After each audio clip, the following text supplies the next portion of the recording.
The recordings are huge. They're very valuable. Yes. I love Yes. going over them. They're very magical. So yeah, so please remind me to record it. Yeah, yeah. I just have to click at the bottom there. It's not a big deal. And please, I did. Oh, okay. Yeah, yeah. I want to ask you, please do us a favor, and please about the leverage and the fulcrum point, please try to just repeat it a bit. Right. Okay, so to go over the point of leverage, because we want to self-leverage ourselves, which means that we're looking to use whatever we can in some way to boost ourselves and to get more than we would have had otherwise.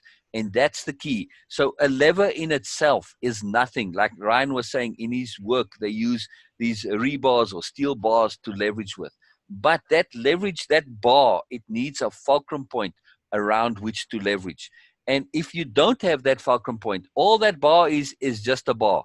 It's nothing. So that fulcrum point is what transforms that bar into a lever, which now allows you to do something you couldn't do before. So that fulcrum point is actually a point of magic. It really is. It truly is a magical deal because suddenly this bar, right? I mean, you just stick that bar in and you got no fulcrum point. Nothing happens. It's just a bar. You put it in and suddenly you can do what you couldn't do on your own without the bar. So in the way we're using these things to leverage ourselves, for instance, in the example we used of capitalizing the power terms, when we capitalize them, that's the leverage, that action of capitalizing the T or capitalizing the I or whatever it is. That's the fulcrum point of leveraging that sensibility, that awareness, that term into making it important to us. We're saying, hey, this is significant. This is valuable. This is huge. This is something I want to remember. This is something I want to be. This is something that has a moreness to us. Trust is not just an ordinary word. When it's capitalized, it means the way we mean it, which is a whole way of living, a whole of being. It implies that we're being impeccable, and we've done everything we can do in terms of impeccability, and now all that's left is trust. So there's a whole understanding that goes behind it. So do you see what I mean with the leverage, Michael? It's taking something ordinary, we add a fulcrum point to it, we add that little specialness to it, and suddenly it boosts us. It gives us more than we had before. So that's what leverage is in that sense. It's always a way to take us to get to have more in some sort of a boosted way, in some leveraged way. It's almost a magical way, really, in a sense. Because leverage is magic, really. How do we explain leverage? Are we talking sort of too about basically the magic of creation in a way, like we're trying to connect the dots and create the picture. How do we create the picture? Well, we did it one line at a time. How do the lines actually make the image? Well, that's the magic. Exactly. We don't know. Exactly. But maybe we will one day. I don't know. Right. But here we are saying we're taking this kind of magic and we're using it specifically to put some kind of a pressure or a shift of focus, which really what we are doing when we're self-leveraging, we are leveraging emphasis. And when we leverage emphasis, we change the brain. And when we change that wiring in the brain, we change how we believe about things, how we feel about things, how we understand about things. And most importantly, we are leveraging how important things are to us. So when we make that capital T trust, how are we leveraging that term trust? We're leveraging its importance to us. We are saying, hey, trust when it's capitalized, or intent when it's capitalized, impeccability when it's capitalized, these are important terms to us, right? They're meaningful. They're significant for us. They give us purpose, right, in our lives, like intent. And Bina's going to talk about intent a little bit also. So that's the leverage when we say, oh, it's important. Because it's important, our inner filing system, those inner bureaucrats say, oh, hey, wait a second. This doesn't go to the basement. This goes to top level. This is like really important stuff. You got to live this. Intent, impeccability. This is significant stuff. This is important. And therefore, we get to actually feel it and live it. So that's how we leverage ourselves. We use these. It's kind of like a little trick. And really, a fulcrum point underneath a lever, it's very simple to do in actual reality. Am I right, Ryan? It's the simplest thing to do. Yeah. And that's the key. We want to use these simple things, but they have a profound effect, because without that fulcrum point, you can't do the thing that you need that lever for. You literally cannot do it, right? Right. So leverage allows us to do what we wouldn't ordinarily be able to do. And that's the thing with emphasis. We get to the doing is to getting to feel, to be that thing that's important to us. In this case, intent, impeccability, capital T, trust, all of the rest, right? We want to be it. So we're leveraging it in a way to say, hey, this is important. We're using emphasis as our lever. Emphasis is an incredible lever. Does that make sense, Ryan, what the leveraging is? It's to get us to be more than we would be able to be just on our own. Right, because, I understand. Right. Yeah. We're doing something that whatever the something is, there are many different ways to leverage ourselves. We just happen to be. It's a small right. thing. It's a small thing, but it has a profound consequence. Right. Yeah. Right. So we're transforming something ordinary through adding a fulcrum point into something special, something magical, something awesome. So in this case, we're just taking a very simple little thing of capital T trust. That's the fulcrum point. The leverage is the emphasis. That's the lever that we're actually using, that mechanism of the capitalizing. That's the fulcrum point. So it doesn't matter the technicality. It's just that about taking something ordinary, doing something simple to the ordinary, and suddenly it becomes profound. Right. Yeah. It's a huge deal. It's a huge mindset to say, hey, we can transform the ordinary into the sublime, into the magical, into the profound, simply by rearranging it slightly, right? Yeah. It's huge. So we'll find many examples of leveraging. It will come through as we go along. You'll see there are many examples of leveraging and self-leveraging in particular. Can I say one last thing, Sil? You're going to always say anything. There's always more. Yeah. Right.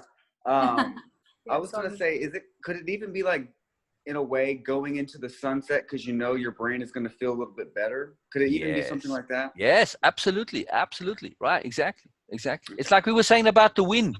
For most people, the wind is just the wind.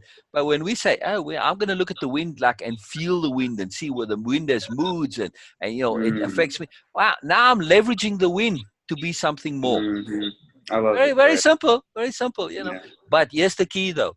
We do this knowingly and with sophistication, knowing that when I add moods to the wind, add feel to the wind, I know I'm doing this as a self-leveraging mechanism. The wind may or may not have moods of its own. I don't care whether it has or not. It's totally irrelevant to me. The effect on me is that I am transformed. I'm changed. I experience the world in a way that's more profound. Whether it's actually true or not, I don't care. Totally irrelevant. Doesn't matter. Right? Very sophisticated leverage. So many things that we do when it comes to this in the way of impeccability, and what Olivia and I are particularly sharing, it relies on that kind of a believing without believing. Like, I believe the winds have moods and feelings, but I don't really believe it, right? So it's believing without believing. A very powerful leveraging mechanism, that believing without believing, or accepting without accepting, or a very powerful trust mechanism when it comes to dealing with people, just in interactions. We can trust without trusting. I meet somebody new. I don't know whether they are totally crappy, horrible person, a bullshit manipulator, narcissist, whatever, or they're a good person. I don't know for sure. They may seem nice, right? So I believe without believing that they actually are nice. Until such time as I'm actually proved to myself that they really are, I have that believing without believing. So I don't commit, in other words, to anything.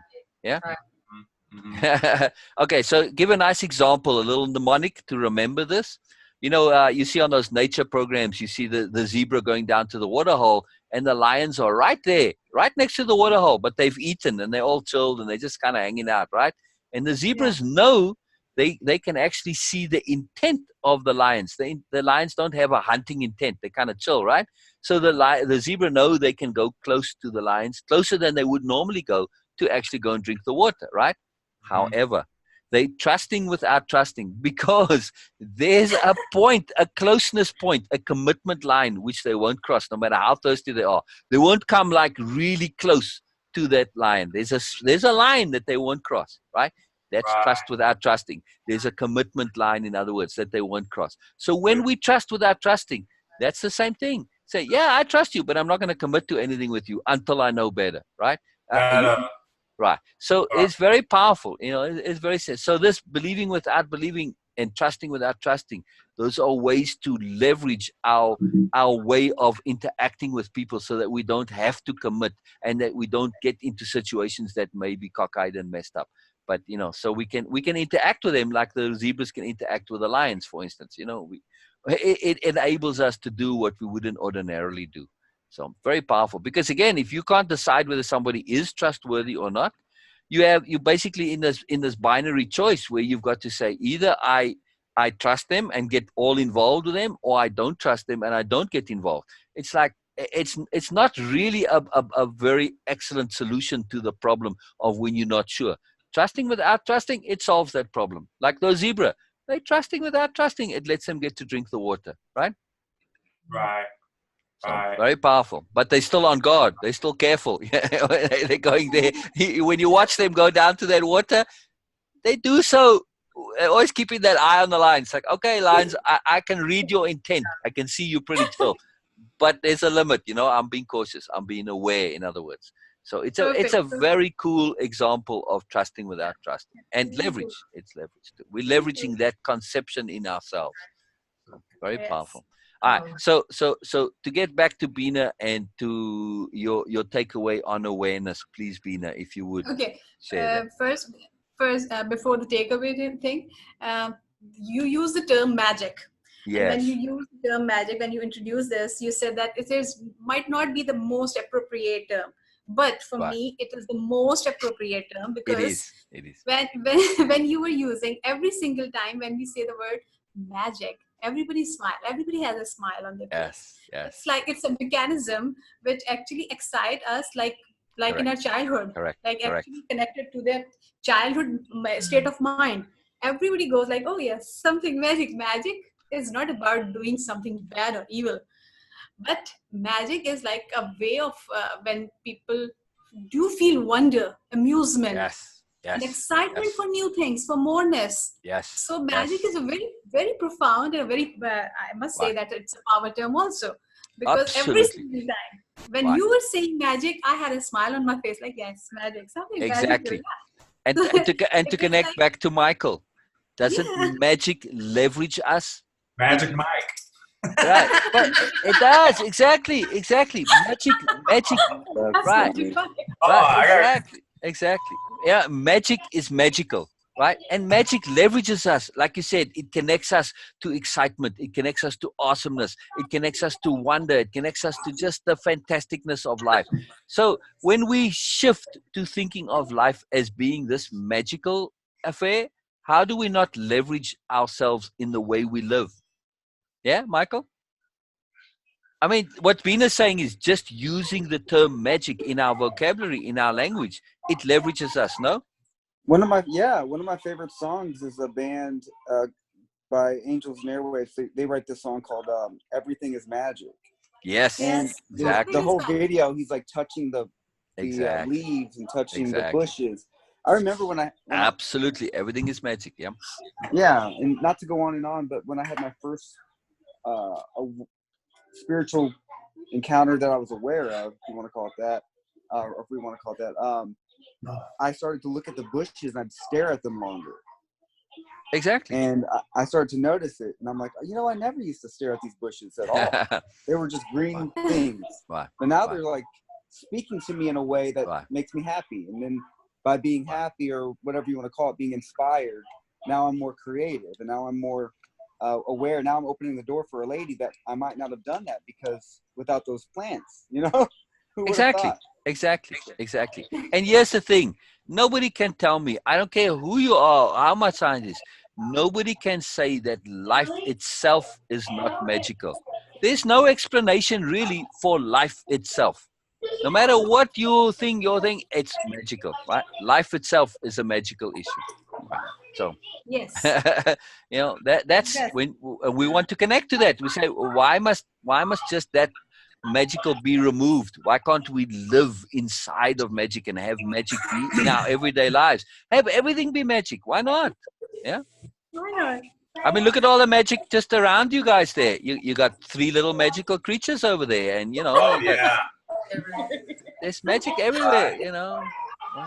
Everything is magical. It's just yeah, awesome. it's magic. It's like is magic. You know, it's like your house is clean and then magically it's dirty. There you go. Exactly. Right. Exactly. There's lots of magic, you know. So I want to say something really, really key on this. You know, when we were kids, we all wanted to have a magic wand, right? All of us want a magic wand. That was the big deal. We want a magic wand. Yes. Well, the magic wand is perspective shifting. That's the magic one. Perspective shifting. The ability to shift our perspective. That's how we connect to magic. It's incredible. Magic wand is perspective shifting. Yeah.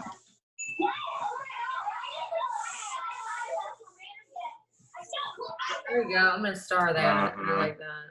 Oh, it's huge. It's huge. It's huge. We're gonna come to perspective shifting itself as a technique, as a mechanism. There's a whole session all on perspective shifting. We actually do a workshop on it here, just only on that. We use perspective shifting for self-discovery. It's a huge deal. As a power technique, it's profound. It really is a magic wand, because simply through perspective, shifting our perspective on things, we can suddenly transform the entire world.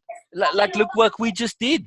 We just did that. We shifted from an ordinary world to a magical world simply by shifting our perspective to bringing magic more into our lives. So simple, so simple. But it's like, man, it transformed our whole lives. It's just right there. Leverage again. By shifting our attention onto the word magic, the concept magic, capital M magic, the way we use it. Haven't we just leveraged ourselves, Michael? Right. Wow, totally. It's huge. It's neat becoming aware of what I've been doing sometimes, not knowing what I've been doing. Exactly. Here's the thing, Michael. Something like leverage, it's actually very simple. And that's the problem. Sometimes we think these terms are more profound, more complex, more involved than what they really are. But truly, almost everything that we deal with, impeccability, intent, trust, magic, all of them, they're actually very simple. So just trust that in that simplicity, because, you know, it's like the obvious isn't obvious until it's obvious. It wasn't obvious before, but once it's obvious, it's like really, really obvious. So the same thing with leverage. When it clicks, it's very obvious. It's very simple. It's not really that complicated. It's just making us more than what we would have without it. That's all. That's what we do with leverage. It's just doing something, some little thing to make us more. Right. I like that saying, obvious is not obvious until it's obvious. It's so profound. It's such a big deal. And Michael, that reminds me. We just got to pause here. And Mr. Michael, please take notes as well, please. Please, that means do it. That means do it. Right. Yeah. I was thinking of asking Ryan for the notes this time. No, none of that bullshit. Sorry, none of that crap. No, sorry, Michael. Make your own bloody notes. Nope, sorry. No, that's not bloody good at all. That's just Jippo logic there, you know. Yeah. So. I know. Like, I was forced to do it, Mike. Yeah. All right, I'll do it. It's transformative, Michael. It really is transformative. Yeah. So it is. It's true. So, I'm a writer. I know it's true. Right. But because it shifts your brain. Taking notes. You want? But yeah. Let's just give Michael a hard time a little bit. You know, he's asking about leverage. What leverage is, right? Taking notes, Michael. Taking notes is leverage.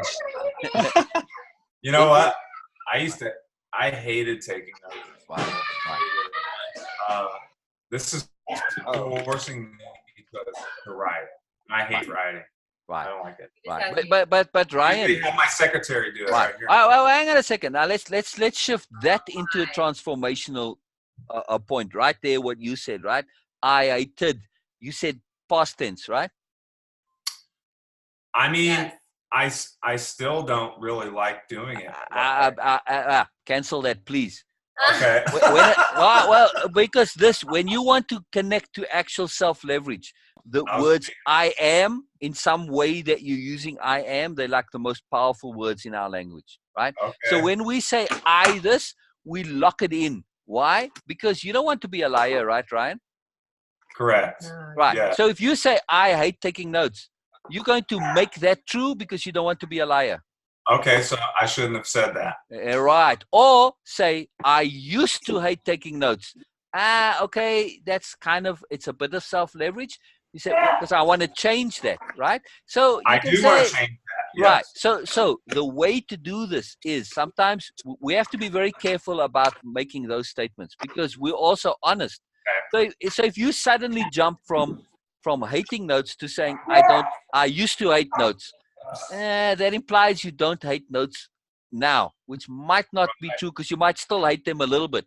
So you can, to be truly accurate and to be really leverage our inner honesty and the little bureaucrat inside there that's keeping score. I call him Mr. Anal, Mr. A, right? Mr. A. Mr. A. There's a whole book on leveraging Mr. A. There's a whole book on leveraging Mr. A, but that's another story. All right. So how are we going to leverage him really precisely, Ryan? You can say, to be truly accurate, to have it all, say, I hate taking notes less than I used to. Right? It's a matter of degree now. Now you can say that with truthfulness because you've taken some notes and they've been powerful and it wasn't as bad as it used to be, right? As you thought it was. Okay? Right. Yeah. So now you take a few notes and then the next time you can say, you know what? I really do hate taking notes less than I used to. It really is true. And then after a couple of times you can say, well, you know what? I don't actually hate taking notes anymore. Now it's actually something you're saying with full honesty and truthfulness, and you've now shifted from hating notes to not hating notes. I think the reason why I hated taking notes less than I do now was... that doesn't matter. I understand what it means. The other way around. Just look, I'm confused now. Anyways, all my teachers, they would go over the information very quickly in class. They only had a certain amount of time. Wow. They had to pack all this info. And me, I like to chew and meditate and go over stuff. No problem. And interact one-on-one with the teacher. Right. So the way school's set up, I didn't do good with it. So I did not enjoy. It was overwhelming. It was overwhelming for me. So understand what it is that you are hating. You aren't actually hating taking notes. Right. You are hating the association. You are hating crappy note taking. Right? There you go. Yes. Different. Yes. Yes. So now that you say that, do you hate taking notes here? No. No, you love it, right? Right, because I know it's helping. Right. So Ryan. So say it for me. I what? I love taking notes. There you go. Very simple. Very simple. It's profound. It's transformative. It's obvious. That's become obvious, and it's very simple. Self-leverage. Our leverage works, Michael. Yeah. I like it. I think. Yeah. At moments I like taking notes. Right. But there's other moments that I don't like doing anything. Right. Okay, but we also have to understand when it's important to leverage ourselves. Right. Because, the taking notes here, it's not just leveraging the emphasis, it's also leveraging pauses. Because when I see Ryan taking notes, I'll pause. When I see you taking notes, I'll pause. Unfortunately, I can't see Bina, but it doesn't matter. Bina does a great job of taking notes, so she's really cool at it. That's what we were going over. Her takeaways earlier, and we're going to continue, were about the notes that she took, she took really very awesome, very cool notes. So, but I want to get onto this point about the I am stuff and our use of words and language. It's not just the capitalizing, it's also what we say. It is profound what we say, and we want to develop that habit of listening to each and every word we say. It's huge. It's a very big deal. When we start to do that, right. Be aware of awareness. Right. Okay. And I just want to add one more thing really powerfully. Yes. Like when Ryan, you and Janelle, Michael, you and your other, with your children as well, if you get into the habit of when we say something like, I hate this or whatever, to correct that and to get the expression to be accurate and appropriate, to really be very fine on that. Just get into that. Initially, okay, we're going to be a bit anal about it and we're going to overdo it a little bit and do a bit much. But once it becomes a habit, it's transformative. It's so on that, when you're living with another person every day, you know, why? Just you and them, is what they say affecting you just as much as what you say? Because like sometimes, for instance, when we do it out of ignorance, we say, "Oh, you always do that." Oh, you never want to say that. Absolutely. Yeah, no, you don't. See, I'm aware and I'm changing. Right. But again, you know, we want to just help each other, and it's not like right. It's not like we're scolding the other person or saying please don't be there. It's just a reminder. Say, we want to shift that habit, and that's all it is. We're just paying attention to habit shifting. So it's just it's an awareness reminder. It's not you telling them to do something. It's just an awareness reminder. So all we have to do is just say description. And that's all let's say. Not change your description, not please say it differently, or whatever, just description. Oh, okay. You're just reminding them, just that awareness. Because we do it without thinking. So, it's very profound. And you know what? When you get in that habit, like Olivia is fantastically excellent at reminding about how we express. She's like very particular on that. She's not here with us yet, but hopefully she'll join us later. But you know, she's really good at that, to the preciseness of the implications of what it is that we say. And that's it. We want to be masters of implications. We really do, because everything has an implication to it. When I say always, the implication is that I'm locking myself into a way of being.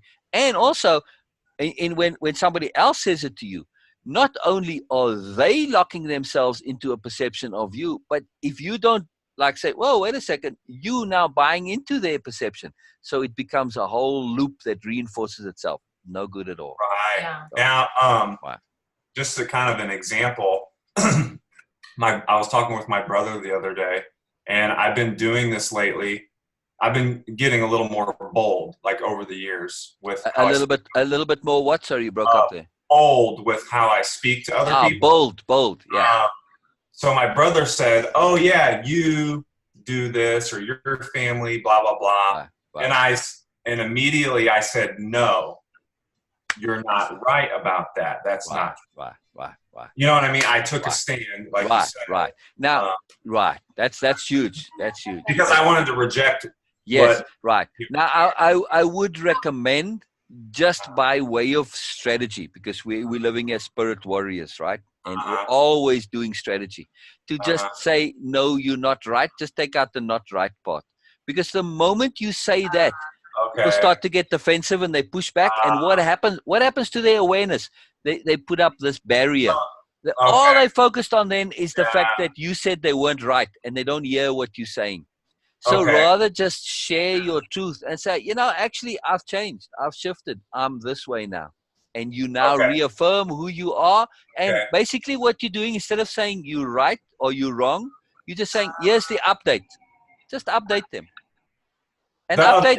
And just update. That's it. Because an update doesn't connect to right or wrong. People get sensitive when it comes to right or wrong. And update, not a problem. Just update them. Say, hey, you know what? I got an update for you. I'm different to who I was before. And you now adding in, just for your own leverage, you say, you know what? I'm in the process of changing fairly regularly. I'm in the process of updating myself on a regular basis. It's a more gentle way. Oh, absolutely. It's a more strategic way. Right. And, Right. It's more strategic. And we'll get into this later. It employs capital D diplomacy. Write that in your power dictionary. Capital D diplomacy. Yeah. We'll come back to it later. It's a huge topic. We'll come back to it. Very powerful. We'll come back to it. But again, it's strategy though. And capital D diplomacy is the strategy of personal interactivity. But it leverages our nobility, it leverages our integrity, it leverages our moreness, and it leverages our consideration, our awareness, our sensibility, all sorts of magical things. Very profound way of being, capital D diplomacy. Big deal. But here's the key though, Ryan. You also, when you update them and you say, you know what? You know, I've updated. I'm no longer that person. You adding to that a little bit the extra leverage. You're saying, I'm also in the process of regularly changing.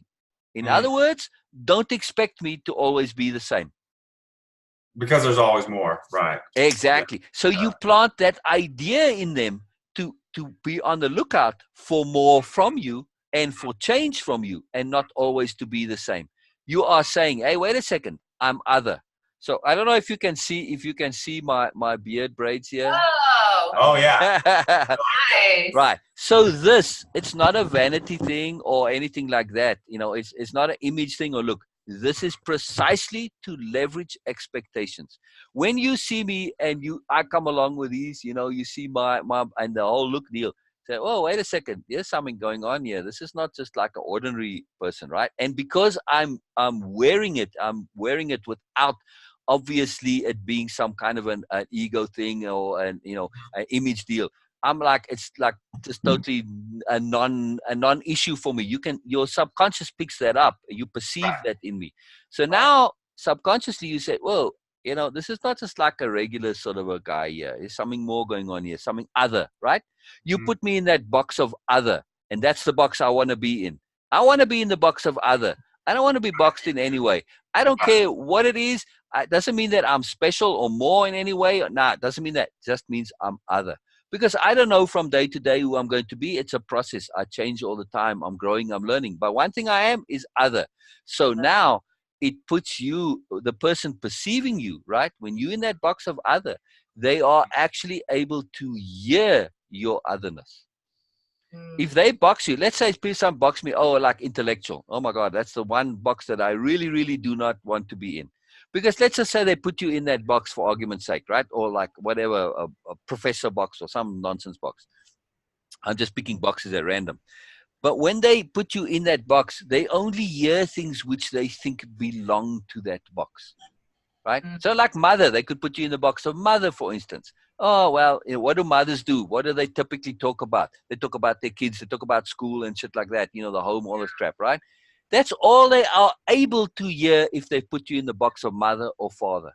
When you're in the box of other, you can bring in a term like sobriety and not mean it in the alcohol context. And it's like, oh, what do you mean sobriety? Now they're prepared to actually hear that. If you're in the box of mother or father or thing, you say sobriety, they're instantly going to link it to alcoholism and all that, right? Because that's all they know. That's where it belongs to it. They can't think that you might be using sobriety in a way that's more. But when you're in the box of other and you say sobriety, it's like, oh, wait a second. Maybe there's more to this, right? So they hear what you're saying. Without being in that box of other, people are so in that bubble where they're at, they can only hear you from where they perceive you. So this thing of changing people's perceptions about us, it's a very big deal. It's a huge deal. And what you did with your brother, Ryan, it is monumental.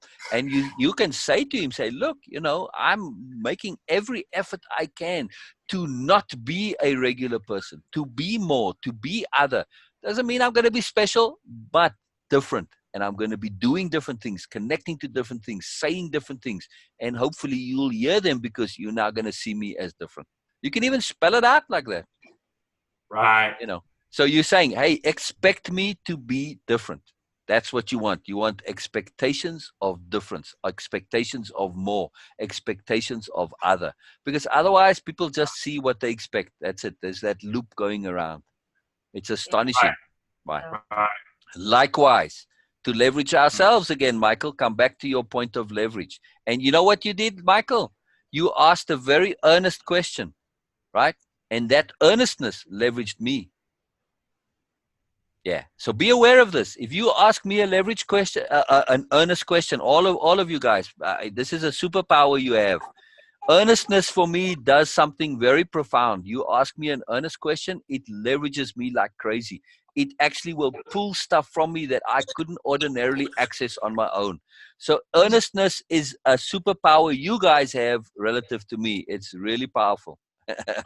Yeah. So just know this and understand that. And not just with me. Well, in me in particular, I really connect to earnestness. You ask me an earnest question, it sticks with me and I'll keep answering it and responding to it, and it'll pull stuff from me until it's resolved. That's why, like, every time something comes up in our conversation now that's got to do with leverage, I connect it back to Michael, right?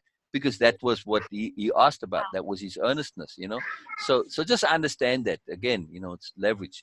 But I was going to say, in terms of these conceptions of ourselves, right? When we shift this conception in somebody else, Ryan, like you did with your brother, right? Think of how we can do this with ourselves and also with each other, right? Like with Ryan, you and Janelle, and Michael, you with, I don't know what your ladies, your significant others called. Katrina, with you and Katrina, and Bina with you and I don't know who, but so someone maybe. No? Right. There's always someone, it could be with us, amongst ourselves, like how we conceive of ourselves. Right. So I don't want to just conceive of Bina as, I don't have that conception. I have an open conception, right? My conception of all of you guys is as spirit warriors. That's it. That's the path we're on. We're on the path of impeccability. So my conception of you is as same as myself. We are basically learners. We are learners and growers. And we could say we are aspirants. We aspire to be more. So that's a nice term. If you don't want to go all the way to spirit warrior just yet, okay, we're aspiring maybe to be a spirit warrior. We're on that journey. So a lot of ways to conceive ourselves, and it comes into one of the next modules. We're going to very much go into that self-conception. It's a very big deal. So we'll hold off on the precise definitions right now. Just know it's coming. But yeah, it's very powerful leverage. All right, so we sidetracked once more in profound stuff, and I love this. It's not really a sidetrack, it's emphasis on something. Yes. And it's very powerful. But I always make a point to come back, and it's one of my skills is coming back to that center column that we're on, and our intent, right? And what we are actually doing. What we are doing is a takeaway session, and we was lost on Bina's takeaway, and we diverted from there to expand, to emphasize, but we're going to get back to Bina's emphasis, and Bina's going to share again on her takeaway on awareness. Okay, what we were discussing before Ryan and Michael joined here, so it was the meaning of life. Yesterday you said that, Sil said, the meaning of life is to developing awareness and enhancing awareness. Yes. So I got a question out of that, okay, by enhancing it means we already have existing awareness in ourselves, and we have to enhance it. But when we say we have to develop awareness, it means it is something out of us also. There is something more out of us, within us, and everywhere. You can say that in every concept. So it means that we are not here just only to enhance our awareness or existing awareness, but to get or develop or create more. Yes.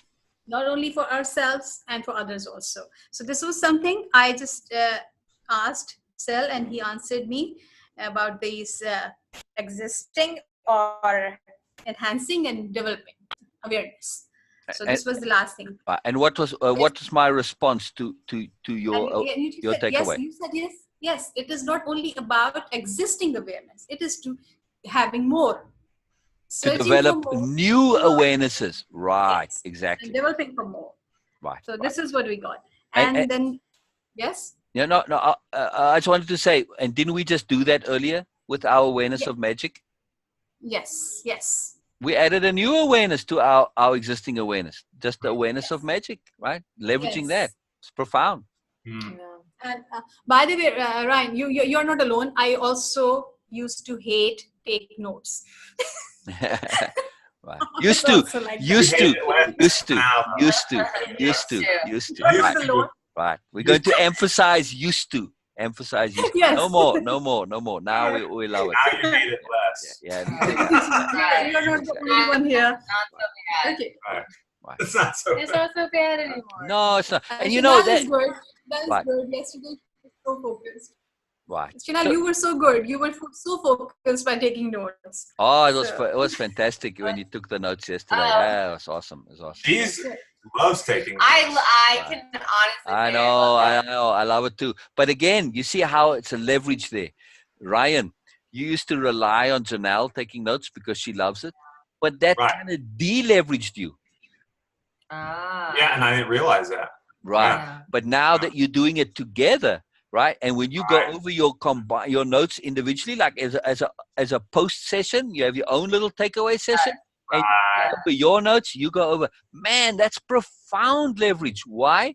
Because of perspective shifting. right? Remember our example of perspective shifting. What are we about? We're about understanding ourselves. We're about developing ourselves and our awareness. Now we can think of our awareness as the inside of a house. And what we are doing is we're looking at that awareness through the windows, right? And each window is a perspective, okay? So to understand that inside of the house better, we need to look through more than one window, right? Because only looking at through one window, that doesn't help so much, right? So perspective shifting is looking through multiple windows. I'll get you in a second, Ryan. Perspective shifting is looking through multiple windows. Here's the magic of it, right? That as a builder, you don't have to look through every single window to understand the inside of the house. You only have to look through enough of them. At some point, you get to enough perspectives where you can put together and construct that inside of the house. It falls into place, right? Yeah. Okay, so when you have your notes and Janelle has hers and you do that sharing, what are you doing? Through listening to her notes and her listening to your notes, those are different windows, right? Yes. That's a window into each other. It's a window into yourself. So the more windows we have, the better we understand ourselves, right? Perspective shifting. Perspective shifting is an incredible magic. It's a magic wand. It's just fantastically awesome.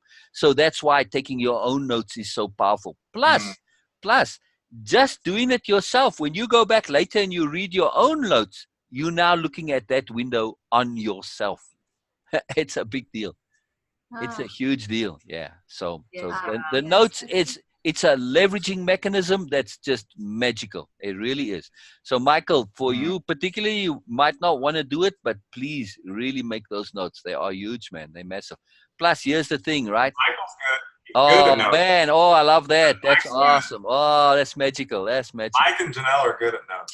Right. They usually take the notes and I copy them. Right. But Ryan, you're going to be good at notes too, because I know it's fine. Exactly. Yeah, here's the thing. The note taking. It's not just about leveraging ourselves, because that's what it is, and gaining awareness.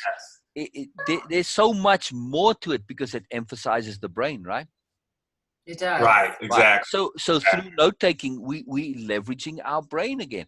All about leverage, man. Everything we do is strategic and therefore leverage. We want to have, because it's magic. We want to say, we don't want to just use ordinary methods to learn, because ordinary methods, like in school, what did we learn? Bugger all, right? We want real learning that ends up in actual change, right? So we're going to use every single possible technique that we can. Note-taking is one of those, because it's about emphasis. It's about training the brain. When we really understand that we literally can change the brain through emphasis, man, that's transformative. It's a huge deal right there. So the note-taking, it has to be something that we do personally. Plus, memory learning, it's a bullshit thing. It really tricks us. We think when we have this realization, and like now we talk about something, wow, that's cool, that's profound. And we have this realization. Yeah, realizations are dime a dozen. They come and go all the time. Look at memes on Facebook. You see trillions of memes on Facebook, and every time you see this wonderful meme, it's like, whoa, that's fantastic. How much actual change has that resulted? Bugger all. Exactly. People don't change from it. They see all this wonderful memes, but because they haven't really taken it inside, they haven't made it their own, they haven't transformed it from being somebody else's value to your own. Only when you make something your own does it become real. That's the power of the notes. It's your own. Plus, it's not just the notes. We have the other techniques. Look at what Bina's doing now, right? From this point of view of transformation, making it your own, and actually leveraging the learning. Bina's sharing her takeaway on what she understood. Now, is she sharing what I said, or what she thinks, what she knows, what she feels, what's of value and importance to her? Bina's sharing Bina, right? Bina's sharing what's of value to Bina. And that's huge. That's massive. That's transformative, right? That's real. I'm waiting for Ryan. What's interesting is what I just kind of was aware of while I was taking a note. And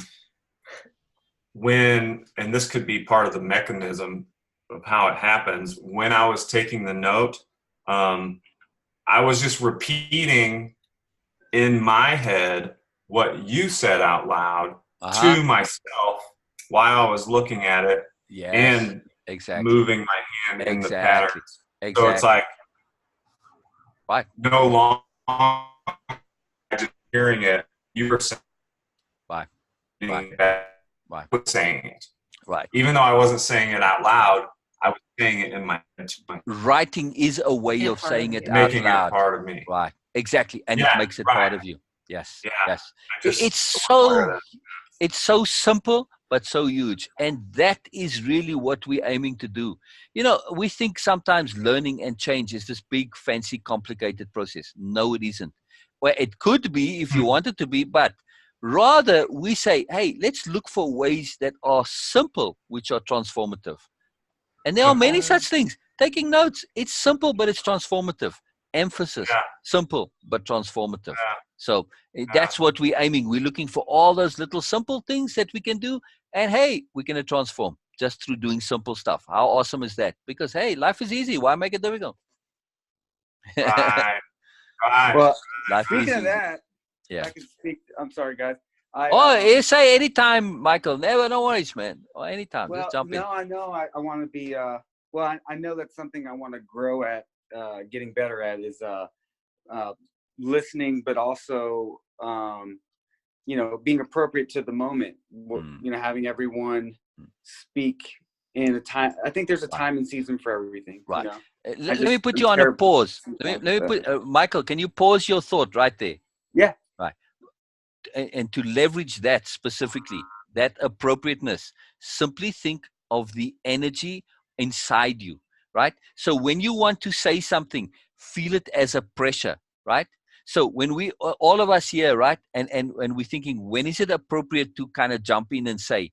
You jump in and say when you have a pressure build in you and it kind of has a need to come out. That's how you know it's appropriate. It's all about the pressure. So yeah, if it's a pressure in you, that is the determinant for jumping in, that inside pressure. That's it. No other factor, just that pressure of the energy. Very simple. That's freeing. Yeah. One second. Let the Ryan and Janelle are taking a note on that.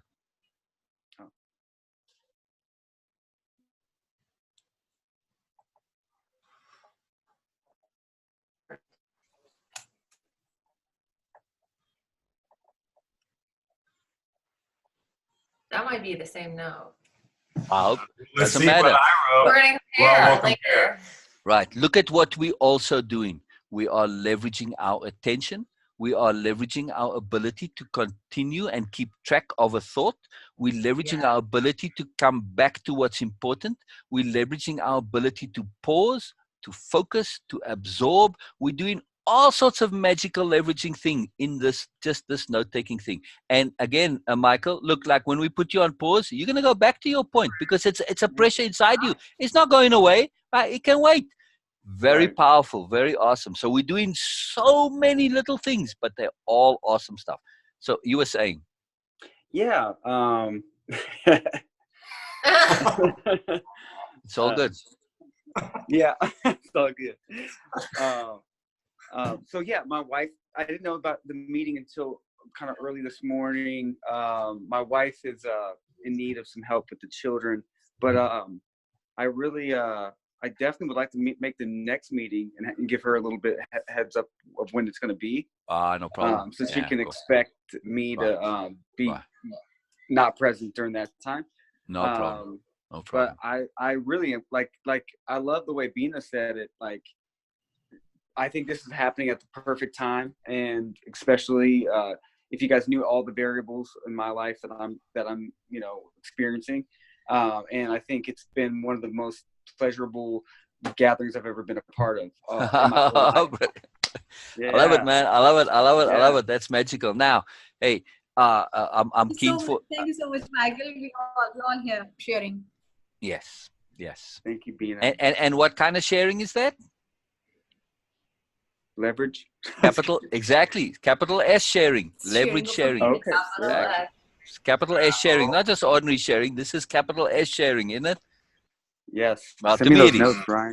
Yes. Right. It's capital S sharing, because we're sharing with purpose, with meaning, with intent. We're sharing the fullness of ourselves. We're sharing to learn, to grow. We're not sharing to boost our self-importance or any other crap reasons. We're sharing for real, genuine, legitimate reasons. Reasons we can stand behind, reasons that have integrity, that have impeccability to them, yeah? Right. Yes. Right. Yes. Right. So that's a whole different kind of sharing. I mean, a lot of people share stuff because they just want to boost themselves and boost their egos and all sorts of crap like that. Yeah, we don't care with that. It's not important. Sometimes Unhooking, right? You know, right. So, say again, Ryan. Sometimes I share things just to be funny. Well, there's that too. Right. No. But but to be funny is leveraging energy. Right? I like to make people giggle, I guess. Right. But you know, humor is energy. But isn't humor energy management? Right. Yeah. Right. What is impeccability? Well, when I feel the energy, when I feel the energy is getting stale or stagnant, it needs to start moving around a little bit. Right. I'll say something to energy trigger management. people. Yeah. Be like, oh. Right. So, Ryan, that's really huge, because you and Michael both do that. You bring humor into things, which is really awesome.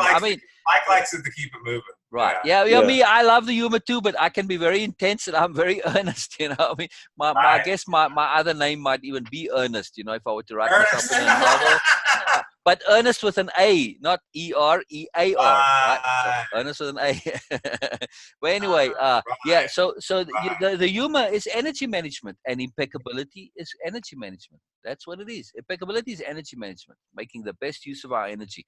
And humor, in this case, the way you guys use it, you're breaking up the energy pattern, you know, to make it from stale, and you're just shifting it, and it boosts our energy. It's fantastic. It's awesome. Right. Genius, in other words, genius. Sometimes I try to do it though, and it doesn't work. You know? And it doesn't work. Yeah, but it works for us because we get to enjoy your nincompoopery, and so that's got its own humor. So it's all good. Yes. Exactly. That's the power terms, guys. It is absolutely. No, Michael, you make a joke, but that's a very serious joke, and it truly is. Nincompoopery and nincompoop totally go in the dictionary of power. Absolutely. They are, because that's the key. We have to make peace with our nincompoopery. If we don't, we kind of lost. You know what I mean? We got to learn to laugh at ourselves. You know what I mean? If we don't, we kind of lost. I like that. Oh, again, I use that word very specifically and deliberately because it is a power magical word that leverages it. It's a fabulous word. Nincompoopery, you can't beat it, man. It's awesome. I mean, it's so much better than saying lame ass dickhead. You know what I mean? See? Right. You're funny too. We're all funny here. Exactly. Yeah. Well, funny, strange, maybe. Yeah, but okay, I'll take it. Thank you guys. Funny, right? So I don't get in trouble here. I'm gonna head on out. But like Bina said, it's you guys, what you guys have been saying will be in my head as I just can't help for it not to be, because it has been. And I'm really anticipating the next time we talk. And that stuff that's in your head, that is what the takeaway sessions are all about. It's about the stuff that's inside your head. All right. So going in the future, going forward, right? What we can also do is set up specific takeaway sessions, like for Michael and Katrina, where it's all about them, right? And the others just listen in. And they don't necessarily get involved, right? And same thing, Ryan and Janelle, same thing with Bina, that we can focus on one person or one group, and then it's just all of it, and the others just listen. And they take their notes, they can make, they can type stuff in comments like the way I've been doing, so we can do that. So if you want, Michael, you and Katrina, you can, just connect with me, send me a message or whatever, text me, Skype me, whatever, and say we can arrange a time and we can have one just for you. If the other guys can join at that time, fine, they join. If not, that doesn't matter. We can yeah, I love that. I love being with you guys too, and forgive my absence, because I really would like to be here. Right. But what I'm trying to say is make a time, schedule a takeaway session with us for you and Katrina that works for the two of you, where the kids are taken care of. And then if Ryan and Janelle can join, if Bina can join, cool. If they can't, well, okay, no worries. We'll do them on there. But we'll have these ones, which are the group ones. And in addition, we can have the ones that are pertinent and appropriate to you if needed. Awesome. So we'll adapt, man. We'll adapt. No problem. We'll adapt. Awesome. Yeah. It's been a pleasure. All right. Yeah. We'll talk All to right. you See you later. See you later. Bye. Bye, guys. Bye, Ryan. I mean, Michael, I'm Oh, sorry. Michael. Now, you said bye, Ryan, so I'm saying bye back to you, but I meant bye. Bye. Bye, guys. Right. Get going now, dang it. Right. Not going yet. Bloody hell, there he's back again. I can actually kick him out of the meeting if I really wanted to. You know, I can exercise my space powers. Right. Yeah. So, but I won't. I'll just leave it on. Maybe he wants to record or something. It's possible because I think you guys can record from your side as well, right? Yeah.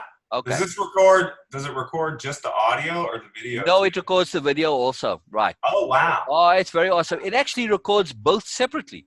If you look at your record file where it's recording, it's in your documents, under your documents folder. There's a Zoom folder itself.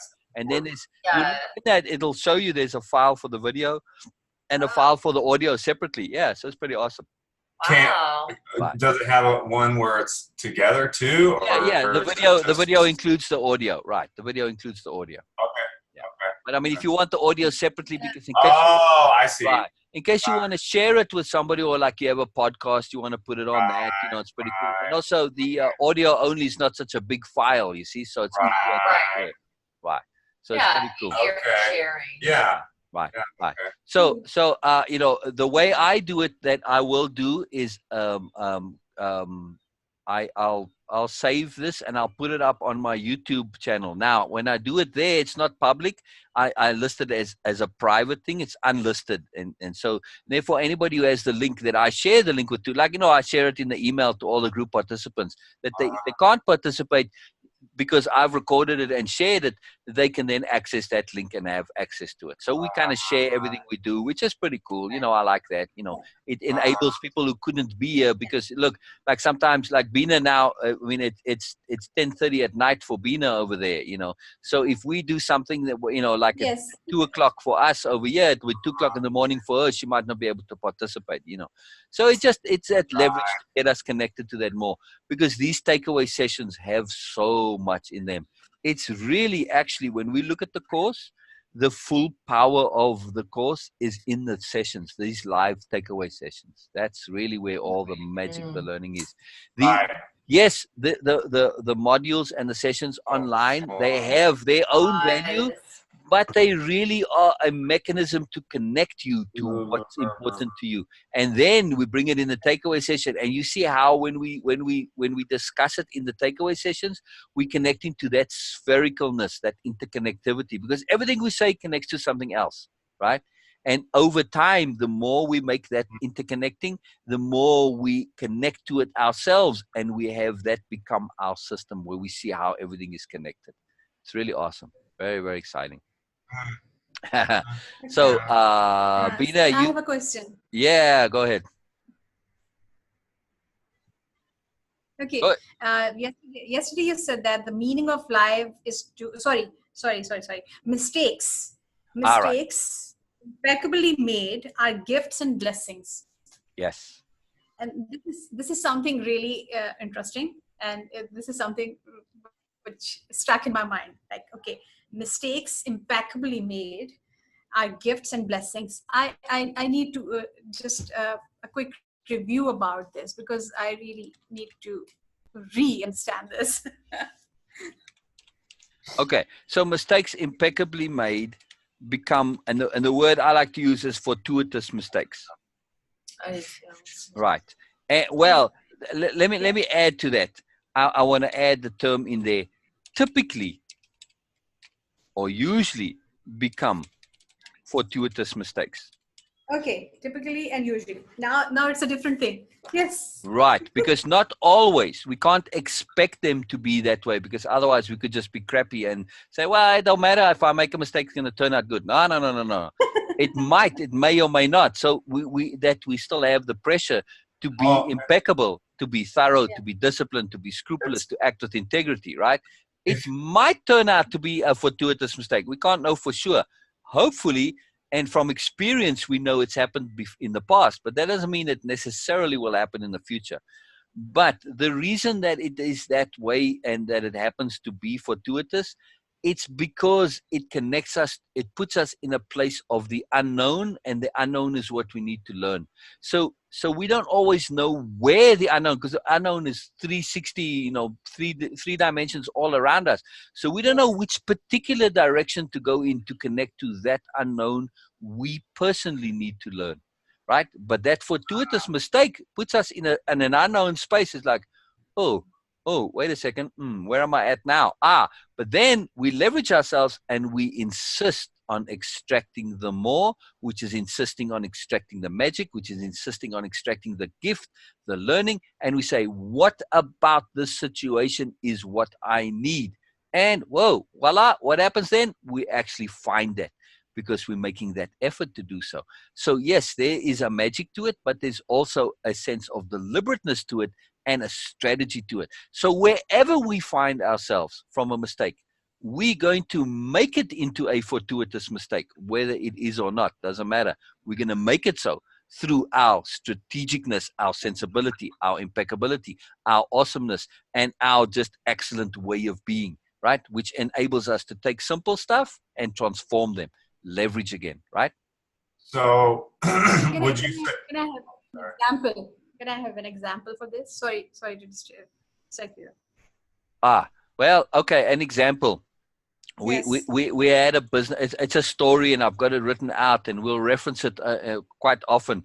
It is the young man's story, and I've got it posted in essence, and it's a story of Olivia and I's life and my life and all that. Anyway, so in that story, at one point, right, we had a business, and we did everything impeccably in that business to make sure it was the right business, and we researched it, and we did everything. But everything just in a most anomalous and peculiar way just didn't work, right? It just didn't happen.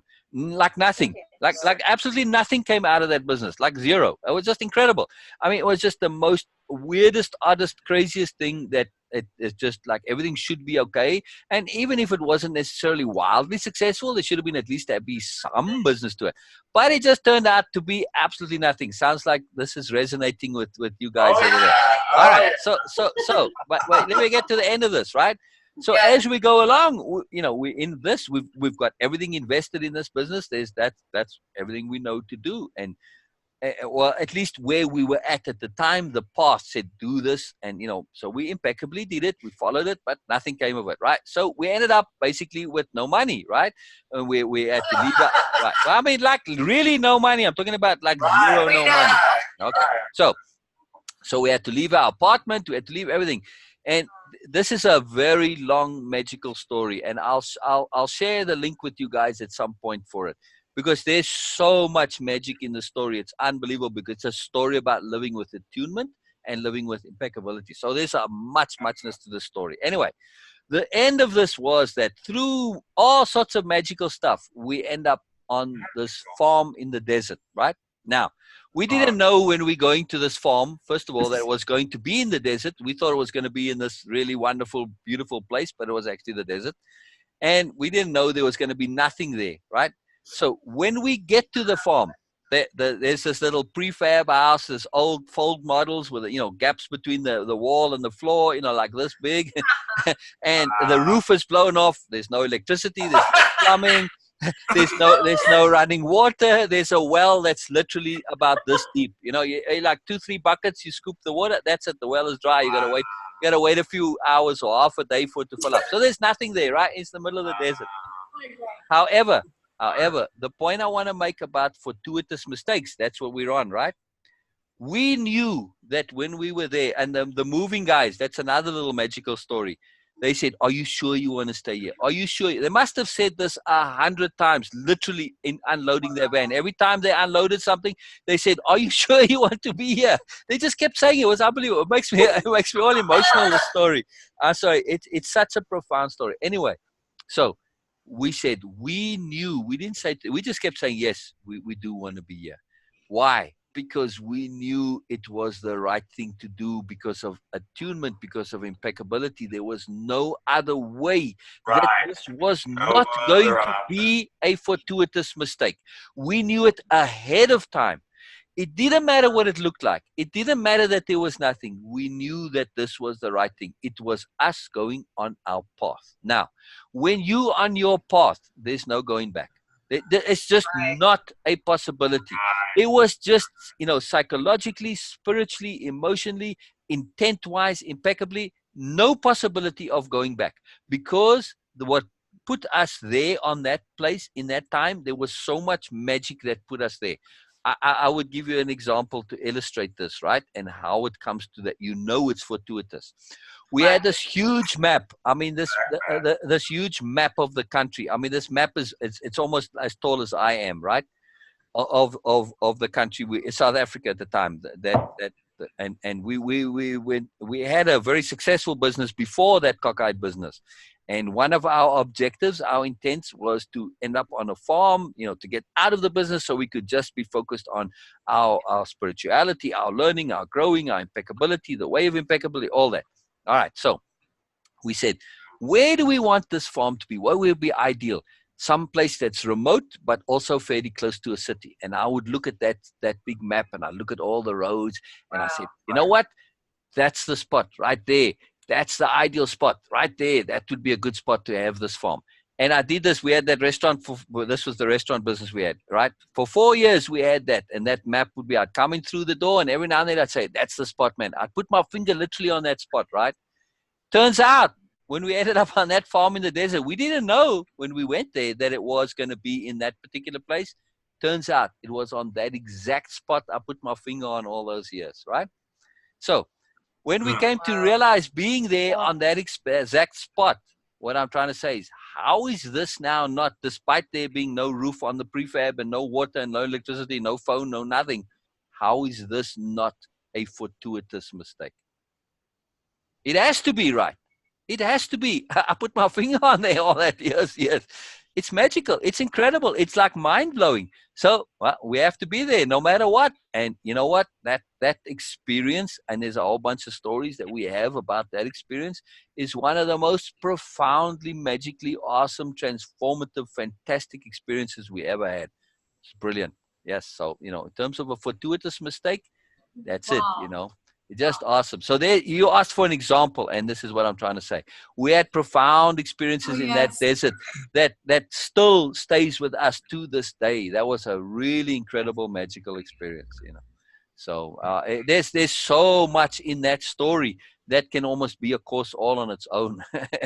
It's a huge, huge story. But, and we've had many experiences like this. When we came to this country, again, we because of the exchange rates and the political climate at the time, there was a big brain drain. So they didn't like people taking things out of the country. Not that we had much to bring with, but anyway, so we came here with nothing essentially, right? We couldn't bring anything with us. We had nothing. And, part of our journey and the travels and attunement, we ended up being homeless in Santa Monica. Now, whoa, homeless. Is that a mistake? Is that a terrible thing? Oh, no, it was a profound, fantastical, awesome experience because it was an opportunity for us to exhibit and to demonstrate application of our way of living, our philosophy, our psychology, who we were. So that entire living on the streets of Santa Monica became the application of strategy of who we are, of demonstrating to us, to ourselves that, hey, that what we believe, what we do, what we've been learning, all the stuff, it's not just bullshit. It's for real. Because we had a fantastic time out there. I mean, we really enjoyed it. It was really enjoyable. We had an awesome time. It's another whole big long story. But so I'm just trying to say that, when things aren't always what they appear to be, and when you realize that and you have this awareness, when things turn out and you've been impeccable and you are in the situation you are in, it's a good situation. You just have to figure out how it's good. And when you do that, it's profound. It's transformative. That's right. Right. So the underlying concept with fortuitous mistakes, it's about insisting on extracting the more. We'll get to that. There's a session on just that, on insisting on extracting the more. A very simple little session, but it's very profound. So this whole entire deal of fortuitous mistakes, it's understanding that because you've been impeccable, you have to be in the right place for you. Right? Yes. How can it not be? How can it not be? If you've been impeccable, wherever you end up is the right place. End of story. No matter how much it may appear. So mistakes has always got those inverted commas around us. A fortuitous, it's mistakes. Not really a mistake. It's a fortuitous transformation, transition, a fortuitous shift. It's only we say mistake because it might appear not to be something fortuitous, might not appear to be beneficial, awesome. Like being in that desert, you know, those poor mover guys, they were freaked out. I mean, they were so freaked out by being there. They just couldn't believe we wanted to stay there. You know, we really had to like convince them that no, it's okay, you know, because in their minds, that was like a total mistake. In ours, it was just magic and awesomeness. And it was profound. It was fantastic. So yeah, this is a big deal. You know, it goes to a deeper underlying, very sophisticated psychology that we're employing, right? We're understanding our own impeccability. We're trusting in our own impeccability. And we're trusting that where our impeccability leads us is to awesome. Yes, write that down for me, please, Ryan. Say it again. Right. So fortuitous mistakes is trusting our impeccability. It's trusting our sensibility. It's trusting our what? Our impeccability, our sensibility. Or let's just say our sobriety, because sobriety is a super sensibility. So it's trusting our impeccability, trusting our sobriety. And trusting that where our impeccability leads us is to awesome.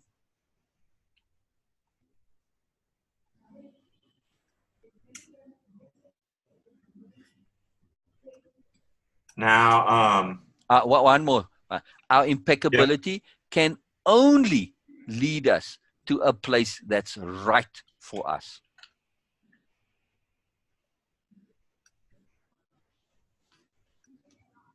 So say it again, please. Our impeccability can only lead us to a place that's right, capital R, right, that's right for us. How can it not? Isn't impeccability doing what is right according to us? Right? It can only lead us there. Now, we don't always know what is right for us. Our impeccability is doing what's right according to us, not necessarily what's actually right for us. We don't know that because we know we're nincompoops and we don't know everything. So we have to trust that our impeccability is going to lead us to a place that's right for us. Yeah. Little different, right? Yeah. Huge difference. Huge difference. Right. A huge difference. Right. So saying obvious is not obvious until it is obvious. Like exactly. Yeah. Exactly. I understand it only because we've went through all of that. Yeah. Right. And I love that. I love that. Everything you just said, we almost went through it, almost identical. Right. Almost Now identical I would like exactly. Right. Ryan and Janelle, I would highly, highly, highly recommend you write your story as a story, like a book, like a memoir. You know, you write it out, you detail that. You say, you know, the story of our impeccability, call it that, Ryan and Janelle's impeccable story or something like that. You know, like call it your story. And you say, we got together, we you know, this is our story, you know, this happened, we got married, this happened, our business. You write it from this point of view, from a story of impeccability, of sensibility, a story of learning and growth. You might not always have been impeccable, but you learned from your lack of impeccability. But underneath it all, you really were being impeccable. You were being earnest. You were being sincere, right? We thought we were. Yeah, exactly. Exactly. Yeah. Okay, so you were in bubbles of unawareness that kind of messed you up, but that in itself is a learning to realize how our awareness was in some way distorted and off, right? So very powerful. It's a very, very incredible transformative mechanism because also, especially when we go back and we make it. There's a whole. I've got a whole bunch of posts on memorable events and significant experiences.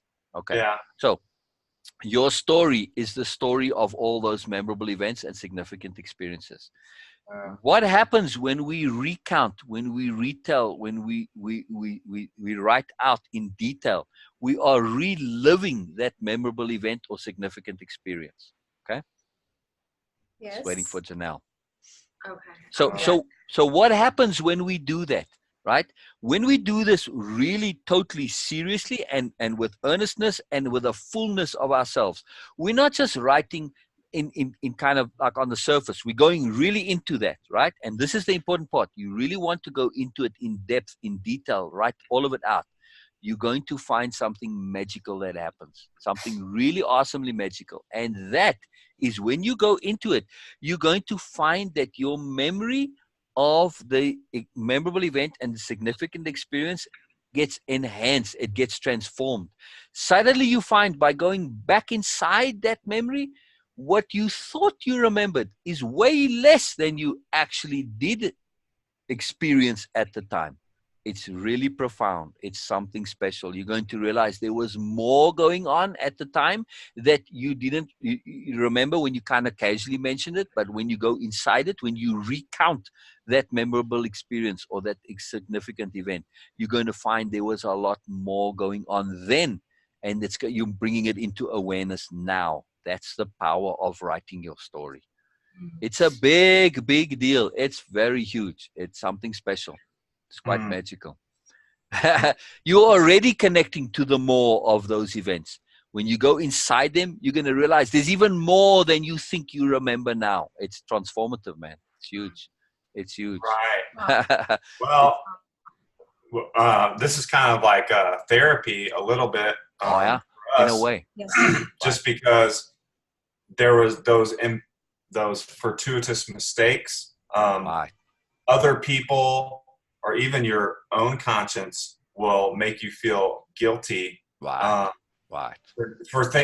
makes you somebody might make you think what you did was a wrong choice or it wasn't the right thing to do, and they said, well, you're being stupid or this or that. But I mean, you can ask her. When I made these decisions, I was standing up for the truth, what was right, in the face of the consequence, okay, of the moment.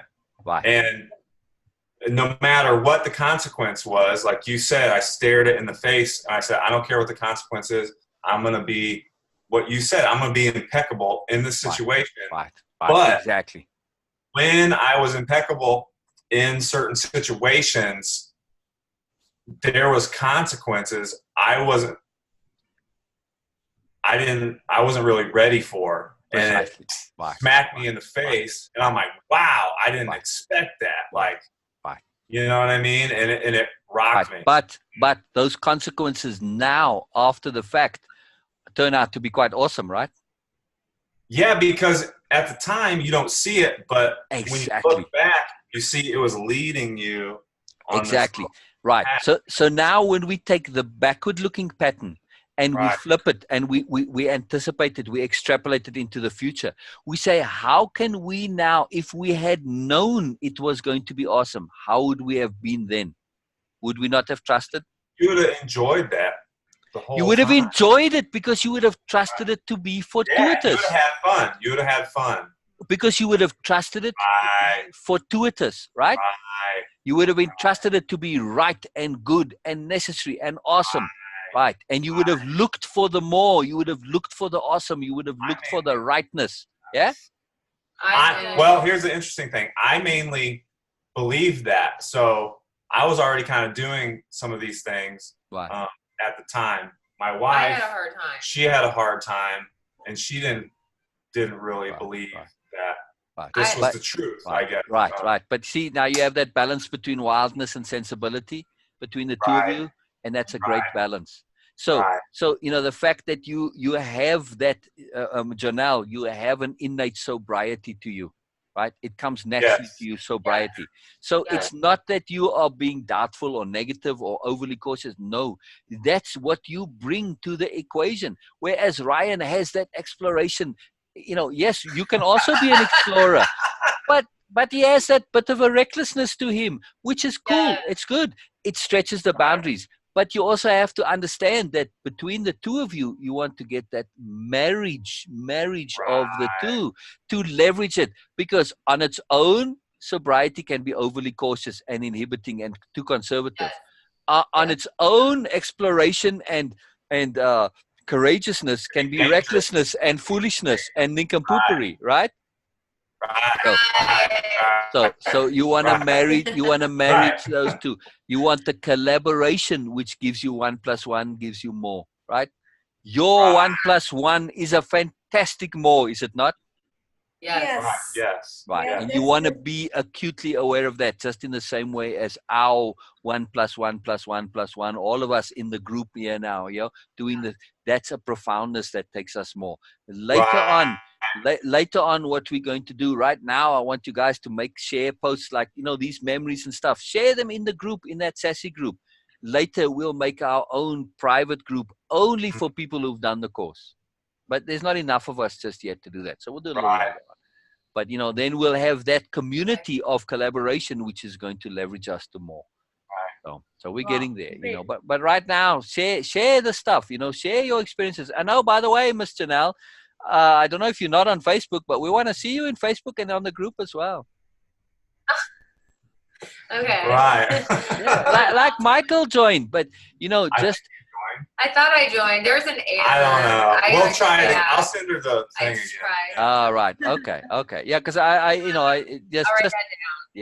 because when you like these to make a post in the group of like a takeaway, like just anything that's stuck with you, and you say during the takeaway session or whatever, you don't have to even say it that way, just like a memory came up of my past experiences where they were at the time, they seemed like these really messes and devastating and losing everything, but in retrospect it turned out to be really awesome. And why? Because I was just do a little takeaway in the group postings. There's a profound value to it. And also your little stories, like write your story. I wrote that whole entire story of the young man story in chat, right? In a chat with somebody, right? And then you'll see the way it's written as a chat. It's a leveraging mechanism, because when you post something, you're making it public, right? Right. You're publishing it to the world. Right. Now, you're not doing it necessarily with that intent. We unfortunately lost Bina. I hope she comes back. Anyway, you're not necessarily doing that posting, that sharing with the intent to make it public. But that's the consequence of it. But what does this do to ourselves by way of leveraging? When I post my little story, I don't care who reads it. Doesn't matter if not one single person reads it. Makes no difference. The fact that it is actually out there as public, to me, to my integrity, leverages me. Because this means that I stand behind what I write, right? It may change, but I will always stand behind it. At the time, I meant it. At the time, I was sincere. I was earnest. It was real. That's who I was at the time, and I'll stand by it. I may believe differently now. Doesn't matter. Then I was there. So you are committing to the sensibility, to the integrity, to that emphasis of what you're writing about. You emphasizing it through that act of public commitment. Very profound. Yes. Very profound, right? Because we're honest people. We can't post bullshit.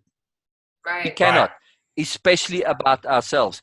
We can have stuff inside our head and our mind that we're not quite sure. We debate, we are, but the moment we put it out there, man, that's quite a profound commitment. Now, it doesn't mean that this locks us into that truth.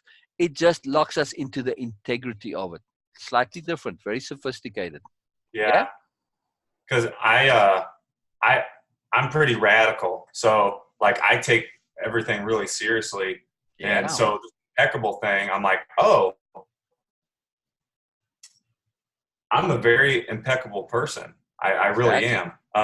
Maybe not as much as I want to be, but I'm getting the more. But even if somebody's gonna hate or whatever, I'm going to say something that might not be the right way to say it, whatever, but in the moment it like felt right, and I'm like, there might have been anger behind it or whatever, I don't know, but I'm going to say it instead of hold it in. I'm going to be like, well, I might as well just say it because that's how I'm feeling, or that's what I just need to get it off my chest.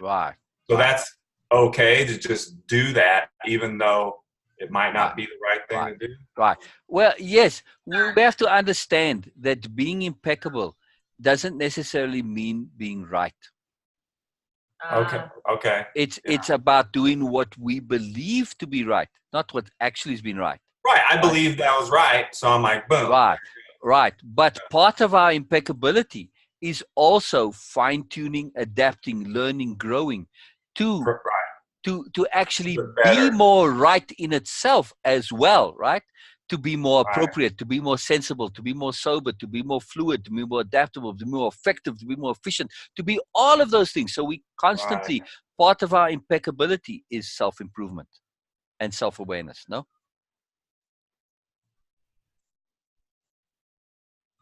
Part of our impeccability is that constant effort to self-improve and be more aware. So that what we do, so that, in other words, our objective is what we believe to be right to actually be right.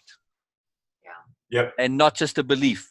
We want to be sure that we are doing so. And that's going to be our impeccability, is to continually strive towards that appropriateness, to have that appropriateness, not just be like being angry. It's appropriate within your internal Mr. Anger, right? But it's not appropriate in the larger context. It's not appropriate in the context of the largeness of your relationship, of your life, all that stuff, right? So we want our appropriateness to be in our life context, in the overall context, in the spirit context. That's why we're spirit warriors, to be appropriate in that overall context. Yeah? Make sense? We got a bit of lag going on, so. Which is maybe what dropped Bina. I know. Yeah, it's all good. It's all good. Gives us pause. Yeah.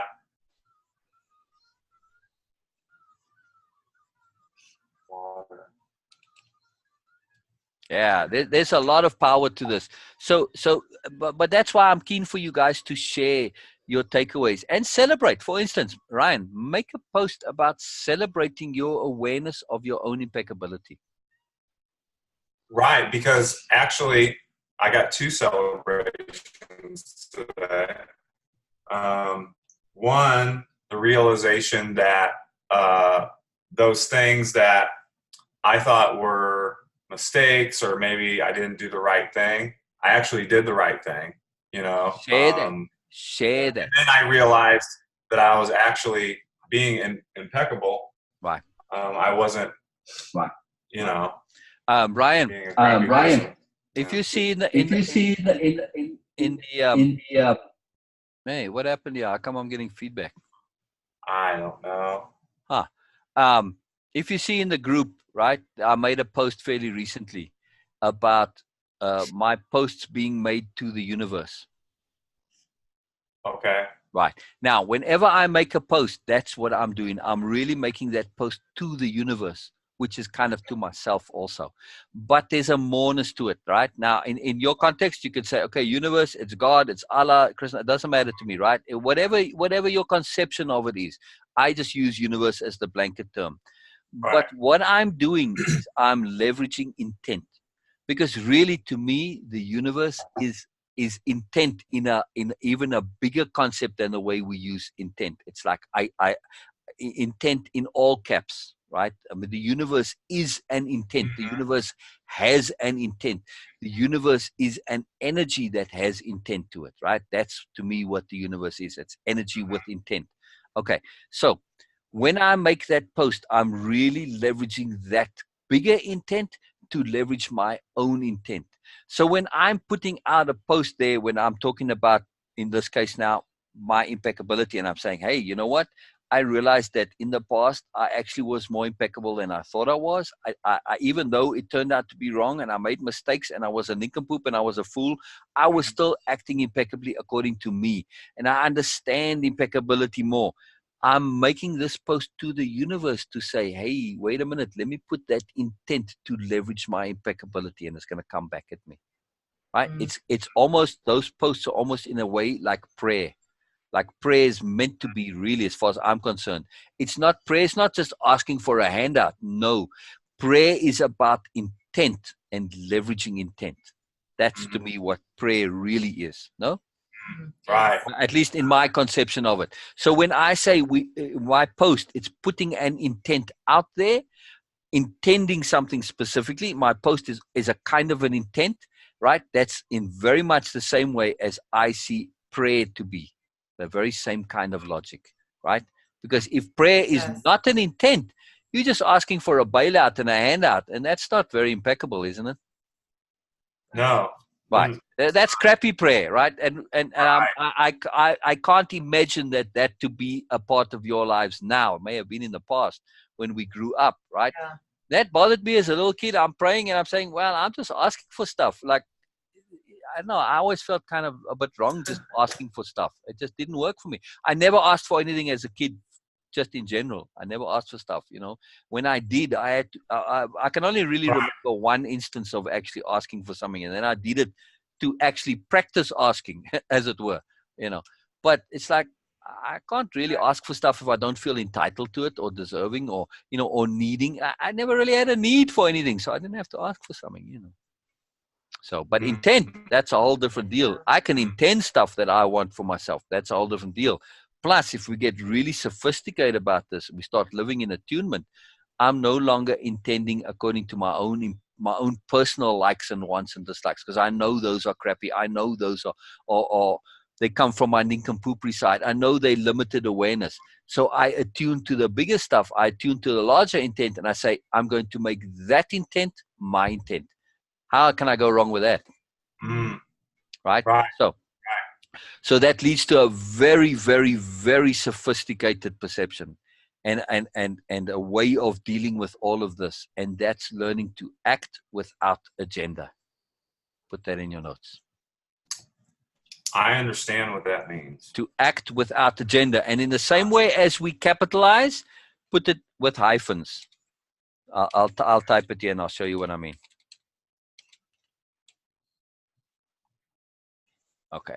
Right. You see now, act without agenda, because I've hyphenated it and with the capitals. That's a singular thing. It's not three different things. It's one concept. Act without agenda. It's a thing, right? So to act without agenda, it's a very, very, very powerful thing. That when you start to look at all your activities, how often do we act without agenda? Very seldom. However, if we are truly going to live in communion, in connection with spirit, with intent, with the overallness, with the universe, with God, with life, with everything, how can we not act without agenda? We have to act without agenda, because it's not our agenda that's important. It's the agenda of spirit, of universe, of life, of the awesomeness of everything. This is a radically transformative, very profound, but very simple thing that connects us to spirituality. Right there, acting without agenda, that's actually a mechanism for spiritual living. Because maybe having an agenda, it's like saying that you want something or need something almost. More so. What is it when I have an agenda? I'm saying, I know what's good for me. Right. I don't know what the hell's good for me. I really don't. I may believe so, I might think so, but anytime I have an agenda, I'm saying, hey, I'm taking on, I think I know what's good for me. No, I can't. I don't have universal information at my disposal. I do not. So I cannot know yes, I may in the short term possibly, but not in the overall life context, not in that greater context of learning the unknown. That's why my agenda, I take from spirit, from the universe, from the overall. And I do that via attunement, right? So this one simple thing of acting without agenda, in order to actually apply it, there's this whole big iceberg of mountain of stuff underneath it, right? Right. It's a huge deal. It's a huge deal, you know. Again, you know, when you look at it and you say, what is my agenda here? My agenda is to be impeccable. Okay, that's a simple agenda. That's a sort of an agenda that takes me outside of myself. It's not really a personal agenda. It is kind of in a way, but it's a more agenda, right? But also when I say really in terms of my actions, in terms of literally knowing which way to go, which way to do, like with the business stuff, right? Right. That when we got to that desert, our agenda there was saying, hey, intent brought us here. The universe brought us here. And how do we know that? Because of all the anomalies that were involved, all the unusualness. There were really those signs, as it were. You know, people say, oh, give me a sign. Well, we had plenty signs, you know. So we knew we were there because of not our choice, but because of the choice. And not just randomly either and accidentally. No, this was because of the flow of things. We were connected to that, and we were connected to an agenda greater than ourselves. It's like, man, how can we not decide to stay there and be there, despite having no future and no possibility? You know, we didn't know. You know, all we had was rice. We ate rice for I don't know how long, but that's all we had. Really, we had nothing when we got. We were going to plant, you know, our garden and all that. That's another whole long story. You know, but in the meantime, while our garden grew, we never got to harvest the garden, but it doesn't matter. There's magic. There's so much magic in that story. It's unbelievable. Same in your story. Your story has incredible magic to it. I'm betting everything that when you go and you rewrite your story, you're going to say when things collapse, when you had nothing, stuff happened, magical stuff happened that connected you to the next thing, right? Oh, every time. Well, and the reason I know that is because I look at the two of you and I see that awesome magicness of your relationship and the fact that you're there, you're in a house, you're alive, you're okay, you know. Right. Magic must have brought you there, right? It has to be magic because I had zero to do with it. Exactly. Like literally,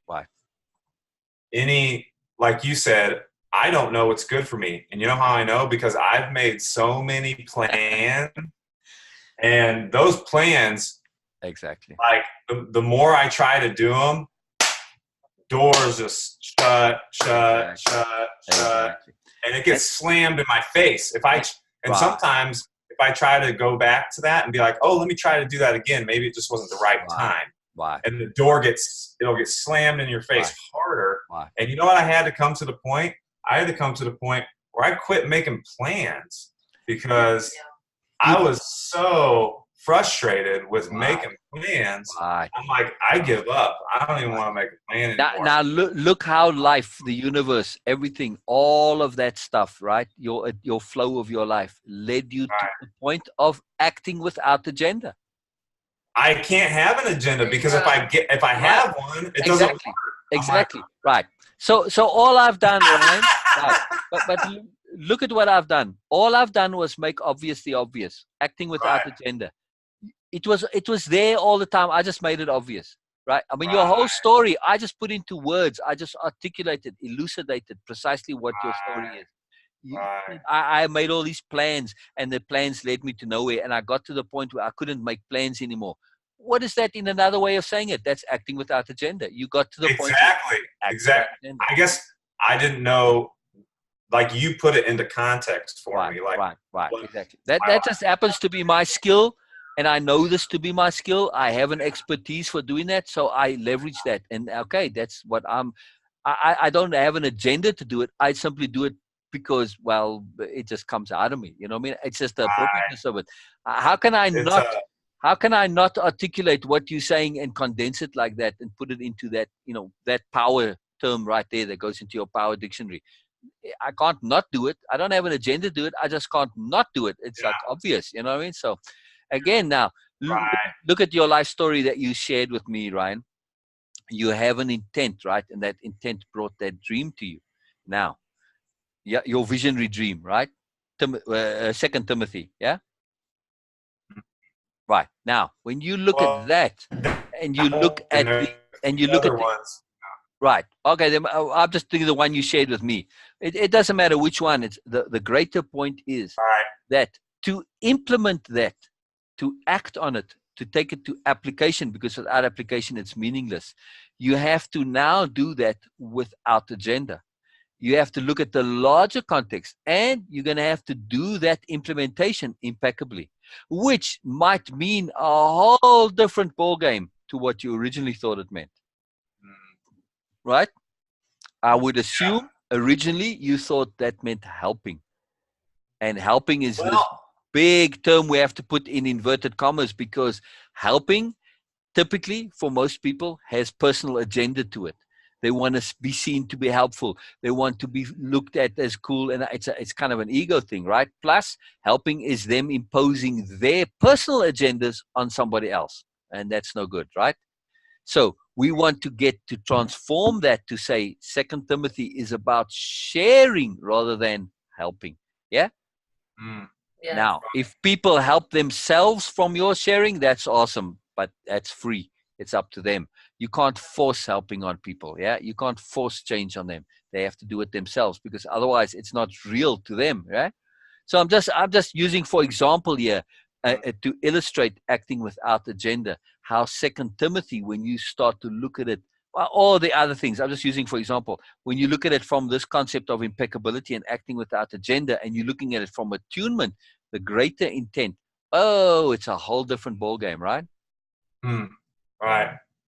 It's huge. Very, very, very profound. I mean, this is something, this act without agenda, it's one simple concept, but it's like the tip of the iceberg, and there's this big, massive mountain underneath it, right? It's a very big deal. It's very transformative. It's profound. One thing it did was it brings you to a point where you don't want. Exactly. I don't even know how to describe how that. No, it's part of the way of the warrior to get to that point where we don't have wants.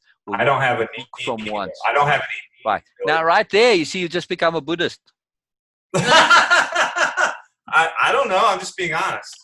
That's totally Buddhism. What is the whole Four Noble Truths of Buddhism, right? It's all about desire and unhooking from desire, right? That's what it's all about. Those are Four Noble Truths, exactly all about that, right? Which is another word for want. However, we have to understand one thing about those Four Noble Truths. If you go and look them up, it's quite worthwhile looking up the Four Noble Truths in Buddhism. We have to understand that it's about inappropriate desire.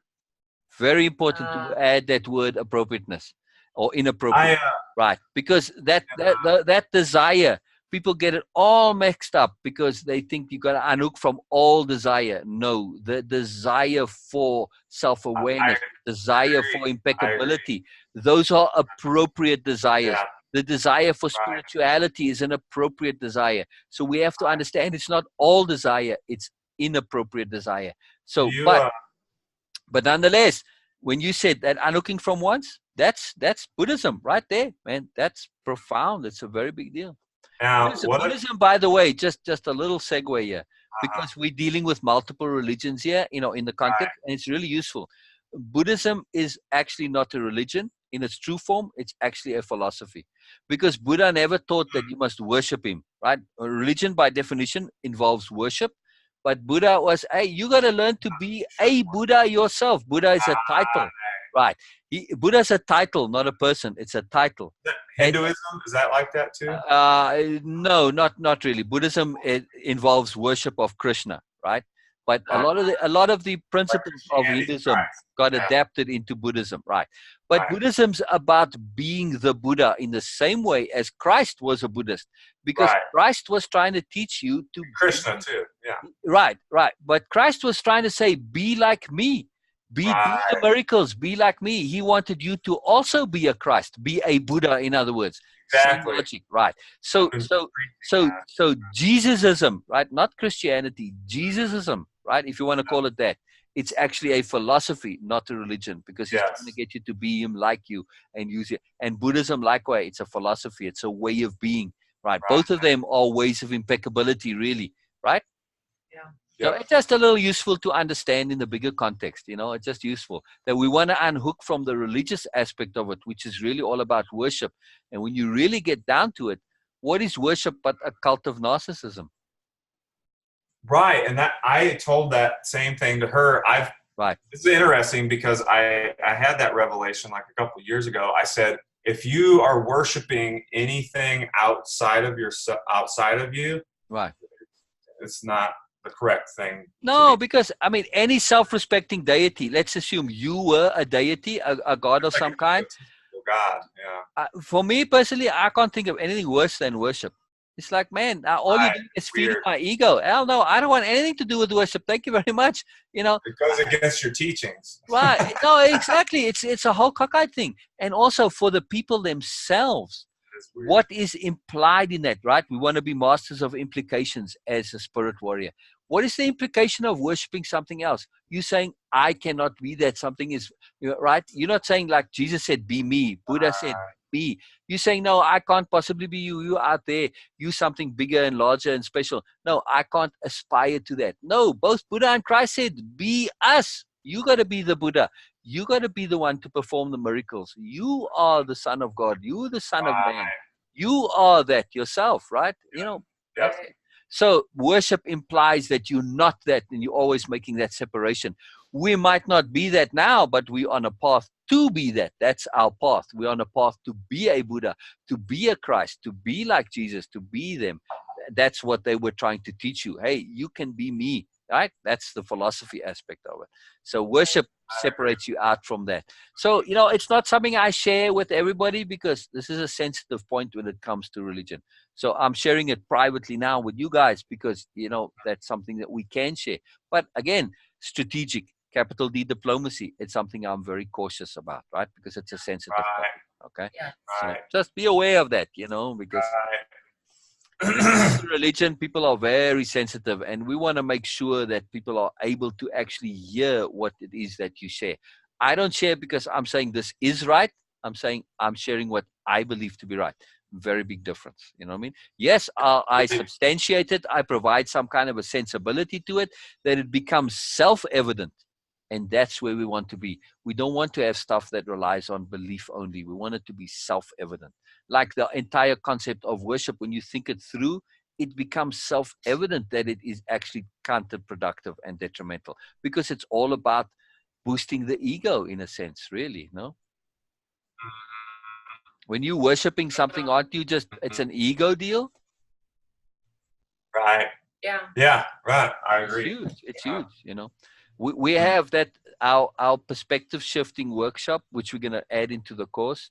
We actually use the 10 commandments and we perspective shift on them and go through that. And it's a very profound exercise. We got it on our wall right there. I had it up on my wall as a kid.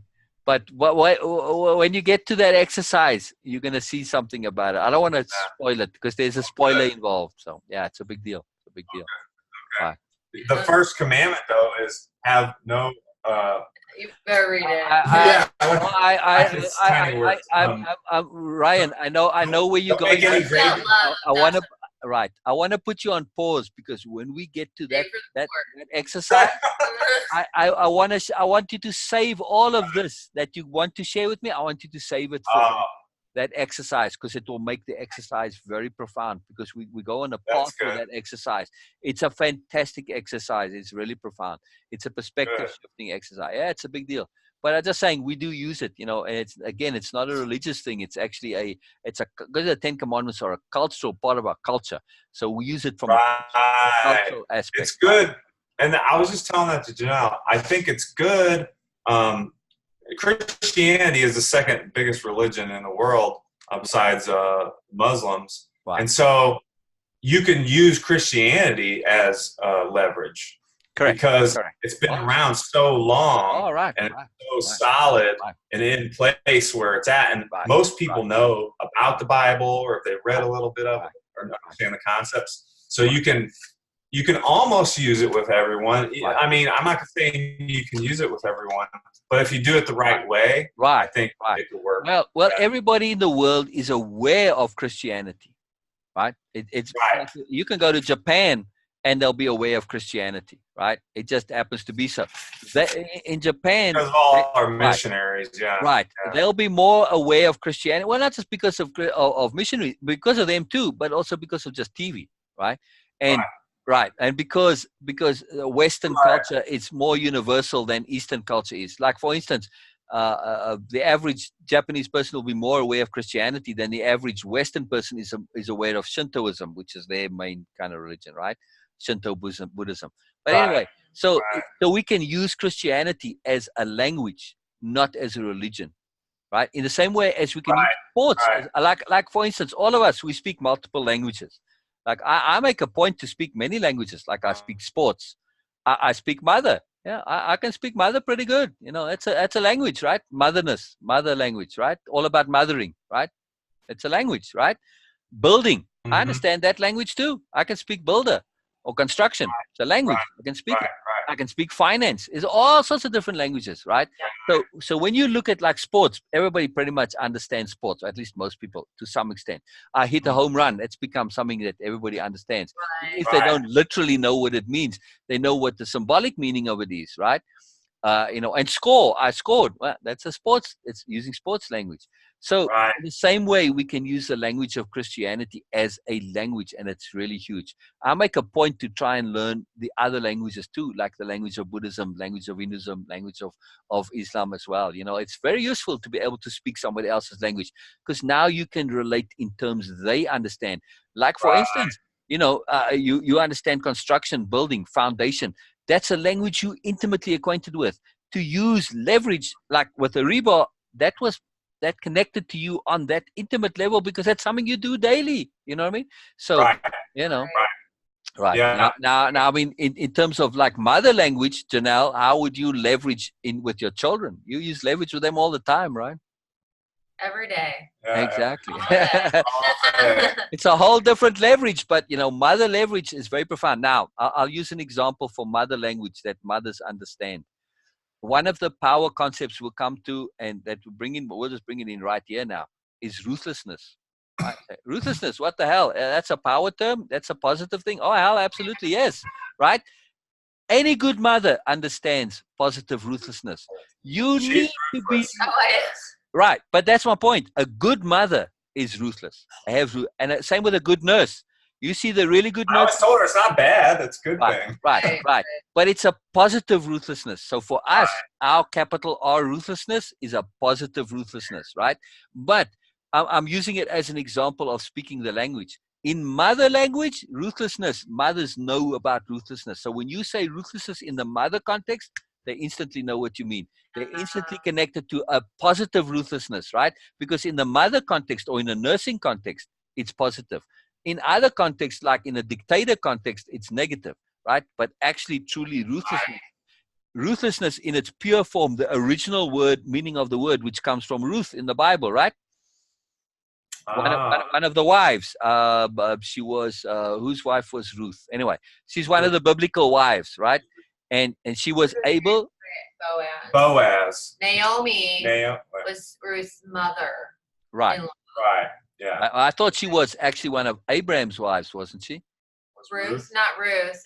Sarah. Sarah was Abraham. Sarah, right. Sarah, right. She knows the Bible. She knows the Bible. That's awesome. So Ruth was Ruth is Boaz's wife? Yeah, Ruth was married to Boaz. Okay. Abraham was married to Sarah. But the word ruthless comes from Ruth. From Ruth. Right. Wow. Right, yeah. Just little interest. But anyway, just mnemonic, you know, just makes that connectivity. Right, because what it really means, ruthlessness in its pure term, it doesn't mean meanness or brutality or nastiness. No, it means the ability to act without petty emotion. Right. Very different. She's ruthless. I can do that. Right. She's but you have to be like when your kid falls and scrapes their knee, right?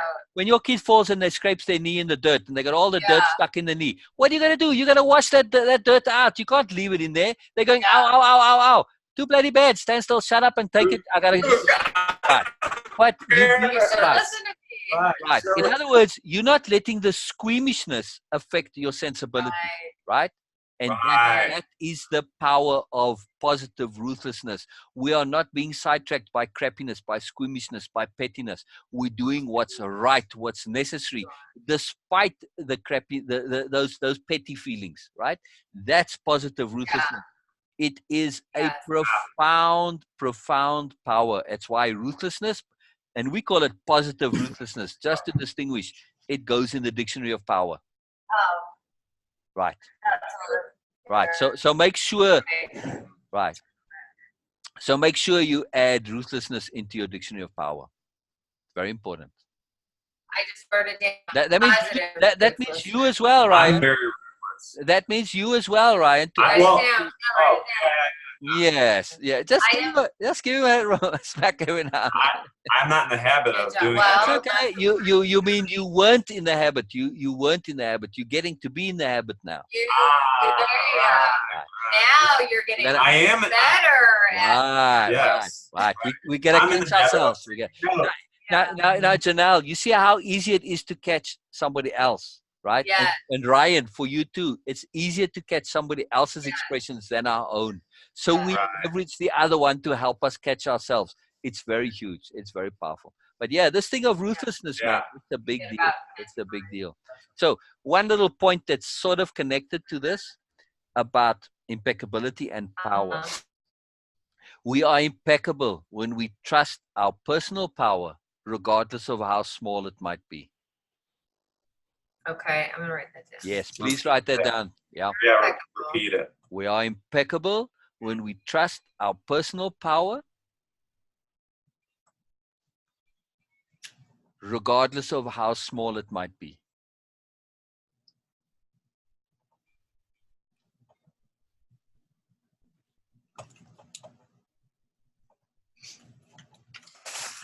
That's a very profound statement. Now, a lot of these things, we call them fractal conceptions, okay? Let me type fractal conception into the thing there.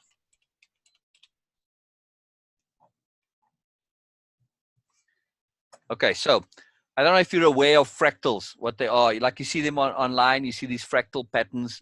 And really what a fractal, all it is, it's really a very basic pattern. Like you're saying, you take this line, and you add a line to it at, let's say, 30 degrees, and then you repeat. That's it. You take one line, add another line to it at 30 degrees, then you add another line at 30, and you keep doing that, right? So it's a very simple formula that's repeated. And because of that repetition, that exploration, that extension of it, it leads to this massive complexity, okay? So in a sense, you could say, that's the fractals online. Now we take it a little bit more sophisticated, and we say a fractal is in essence a self-telling story. So when we have a fractal, like for instance, acting without agenda has now become a fractal conception for us. Why? Because if we go back and we think about acting without agenda, it becomes this self-telling story that reveals a layer, reveals a layer, reveals a more layer, right? In the same way as that last sentence you wrote down there, that trusting our personal power, right, is impeccability, or impeccability is trusting our personal power, regardless of how small it is. Why? When we think a little bit about that, why does it make us impeccable? Why does trusting make us impeccable? Why? Because that personal power, we're leveraging it into intent. Mm-hmm. Yeah. So that's what the whole deal is. So that little sentence there, there's a more to it automatically when you start to think about it. Personal power automatically connects to intent, right? So you see how this becomes a self-telling story. Now we're saying, oh, how do we deal with intent? Well, we deal with intent by intending, first of all, by being impeccable, second of all, and by trusting that our intent and our impeccability is right and good.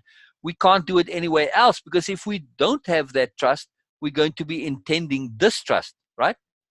Yeah. You see how it all kind of flows from itself? So that's what I'm trying to say. So all of these terms in the dictionary of power, they're all these fractal conceptions. They're all self-telling stories. They help us remember because they are condensation of this enormity that goes underneath it. Yeah? Mm-hmm. Yeah. And how awesome is that? It's pretty huge, isn't it? Yeah, it's pretty awesome. I don't even understand. Nah, it don't matter. It don't matter. All it is that when we do these power terms, these conceptions, right? They have the ability to unpack themselves and become more. You know, it's like it's all condensed in there. And the minute it's like a seed, really, that's what they are. They're seed terms. But a seed doesn't go on its own. You got to water that seed a little bit and put it in the right environment, right? So a fractal conception is nothing but a seed. That's all it is. Yeah. We're just taking the essence of something. Our power terms is the essence of, it's not just the term itself, it's what is connected to that term, like acting without agenda, right? There's so much connected to that, right? That seed term, that conception, right? But when you think about it, you put a bit of water on it, of attention, boom, it explodes into this massive awesomeness, right? Yeah. That's how my brain is. It's exploding right now. Right. There's so much going on. It's all good. The very next thing I was going to say is this is a good time for us to end, because, you know, you can see how the energy starts to go down, right? And we want to be. My brain's like, wow. What did we say? Our brain's been exercising. Right. We need to do cool down. Right. So we want to exercise. Right. We need to cool down and like snap. I love it, man. I love it. We want to exercise the brain, and we want to exorcise the ego. Right. Okay. Like in the religious term, like they use in the Bible, like an exorcism. Yeah. So we want to exercise the brain and exorcise the ego. Just a fun thing. Yeah.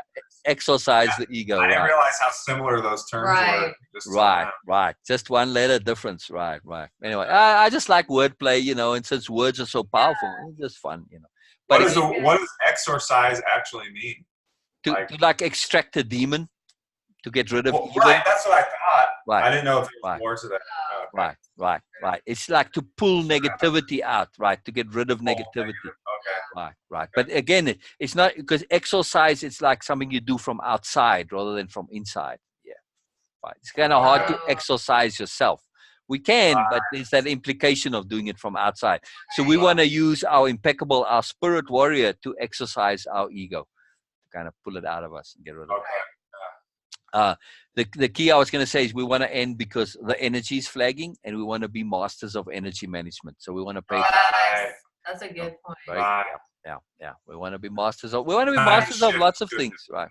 Yeah. But energy management, so cool, so huge. And you know, with again, in speaking mother, when it comes to mothering, isn't that all fathering, parenting, right? I rather speak parent than mother. I don't want to make it, you know. But when it comes to parenting, it's about energy management with your kids, right? Right. No sugar. No sugar. It's all about energy management, man. It's so profound. Hey, I love this, man. You know, again, we can do this every day if you guys want. But what I want to do next time on the takeaway session is you guys' takeaways specifically of the online sessions, right? Of the stuff that's in there, and it can also be a takeaway of these sessions, of your notes. Doesn't matter. But I want to hear your takeaways. I want you to feed back for me where you at, what you've understood so far, what's been meaningful to you so far, what's been important, what's been on your mind, the way Bina shared. Yeah. Okay. Do you want us to go on and do the week 2? Oh, sure. If you want to, absolutely. But yeah, either way, just make a note of your takeaway and your repeat back of the week 1 stuff, you know, so that it's there, so you can come back to it. And that's what Bina did.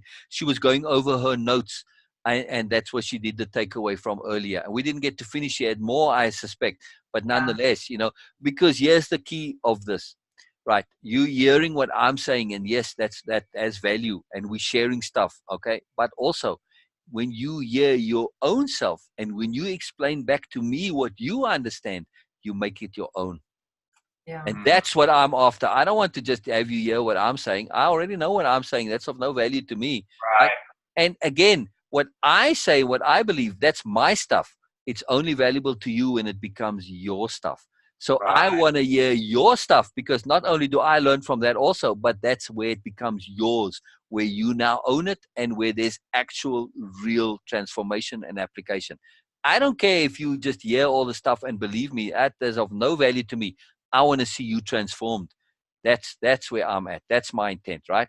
That's your intent also. That's our joint collaborative intent, is actual transformation and application, right? Yes. Okay. And that's what the takeaway is all about. When you give it back to me, you owning the stuff. You're saying, this is me. That's what the posts are about too. When you make those posts, you're owning yourself. You're owning your learning. You're owning your newness. You're owning your change by doing that, right? Right. And you make it real, right? Right. Okay. That's it. We'll leave right there, and we'll see you next time. And again, you know, we'll have these on a regular basis on Wednesdays and Saturdays for everybody. But we can do these at any time. It's not a problem. Like I was saying to Michael, you know, whenever you guys want, not a problem. If it's like, you know, for Bina, and we have to do it like, you know, at 11 our time, 9 o'clock your time. Saturdays would be the best for us because I work. Right, but we can also do them on Wednesdays. I want to do them in the evening rather. Oh, okay. Right. Which that'll work. Right. Like do them at like say 7 o'clock, like my time, which would be, or maybe 5 o'clock my time, which is 7 o'clock your time. Right. Which if there's somebody on the East Coast would be 8 o'clock their time. That works out fine. You know, 5 o'clock, it's still early enough. Somebody in California that they could be, you know, off work by that time. That's in the morning for Bina, which I think is okay. She's exactly 12 hours away from Arizona time. So she's like the inverse of us. So her mornings are our evenings and vice versa. So it's pretty easy. But yeah, but again, you know, we can adapt these takeaways. I want to do the Wednesdays and the Saturdays so that that's for everybody, but we can have our own ones as appropriate. Like for instance, let's say you're working through your notes and you come to something which is like, whoa, man, either I'm stuck on this or this is a really profound big deal that I want to expand on. I want to explore. I want to like really kind of lock it in because I kind of feel the profoundness, but I don't have the fullness of it, right? And I want to share this so I can really take it in. We can organize a session. If I can, I will. No problem, man. It's not a problem. I can do this all day, truly. Just right. It's, you know, Levi and I, it's what we do. It's just what we do this all day long. So no problem. Right. So we are really, and that's the point. It's not so much you want to, Ryan, in terms of 2 Timothy. I'm just going to use 2 Timothy as a mnemonic, as a little clue, just to remind us about our intentness, right? So it's not necessarily specific, right? But when it comes to 2 Timothy, the application, it's not about what you do, it's about what you are. I'm not sharing a doing, I'm sharing who I am. Right. It's a very big difference, right? So I'm not sharing stuff that I've got written down. I share who I am. So like anytime I can do this, I'm just sharing who I am. And to enable yourself to get to that point, to be able to truly apply 2 Timothy, you want to get to the fullness of living of your stuff, right? Yeah. You want to be it. Right. So I'm just sharing who I am with you. That's it. I'm just sharing who I am. There's no real magic to it. You know, when I'm sharing who I am, it's very simple. I'm just being honest with you and being open. And how in my impeccability can I not do anything other than just share? And that's very simple, very profound, right? Well, it's like you become the word. Exactly. The living word, like Christ was the living word. Precisely. You have to be it. Exactly. You have to be it. Man. Wow, I need to write that down. Good, you're right. Right. Well, thank you. I'm going to excuse myself. Janelle, right. Yeah. Did you hear what Ryan said there? That's really profound. We want to emphasize when that as well. Ryan said, I need to write that down. That's huge, isn't it? That is. It's good. It's huge because it really is that. It really is that. It's really huge. I love it, man. I just love the word. Well, it makes sense. And I never understood that. The word became flesh and dwelt among us. That's what he said. And this is why our dictionary is not just called a dictionary of terms or a dictionary of what's important. No, it's called a dictionary of power. Power, yeah. You are words. Right. Because isn't power when we've made energy into something that we can actually use, right? So power is energy that we can specifically use. Isn't that what a word is? Yes. A word is energy we can specifically. I'm learning that words are just and power words, right? I mean, they are not all words are the same. Some words have power. Some words are death. Death words. We don't want anything to do with those. We only want to embody and make our own, incorporate, right? Take into our own, like that whole thing with the Catholics, you know, where they take the body of Christ into them. We're going to do that with the words, and we're going to take the words inside of it. It's the same logic, where we're going to make it flesh, like you say. Exactly. Interesting. Yeah. It's very powerful. Very powerful. I love it. I just want to emphasize your awesomeness, right? From my point of view, I want to appreciate your awesomeness, both of you, you and Janelle, both Janelle, you and Ryan, right?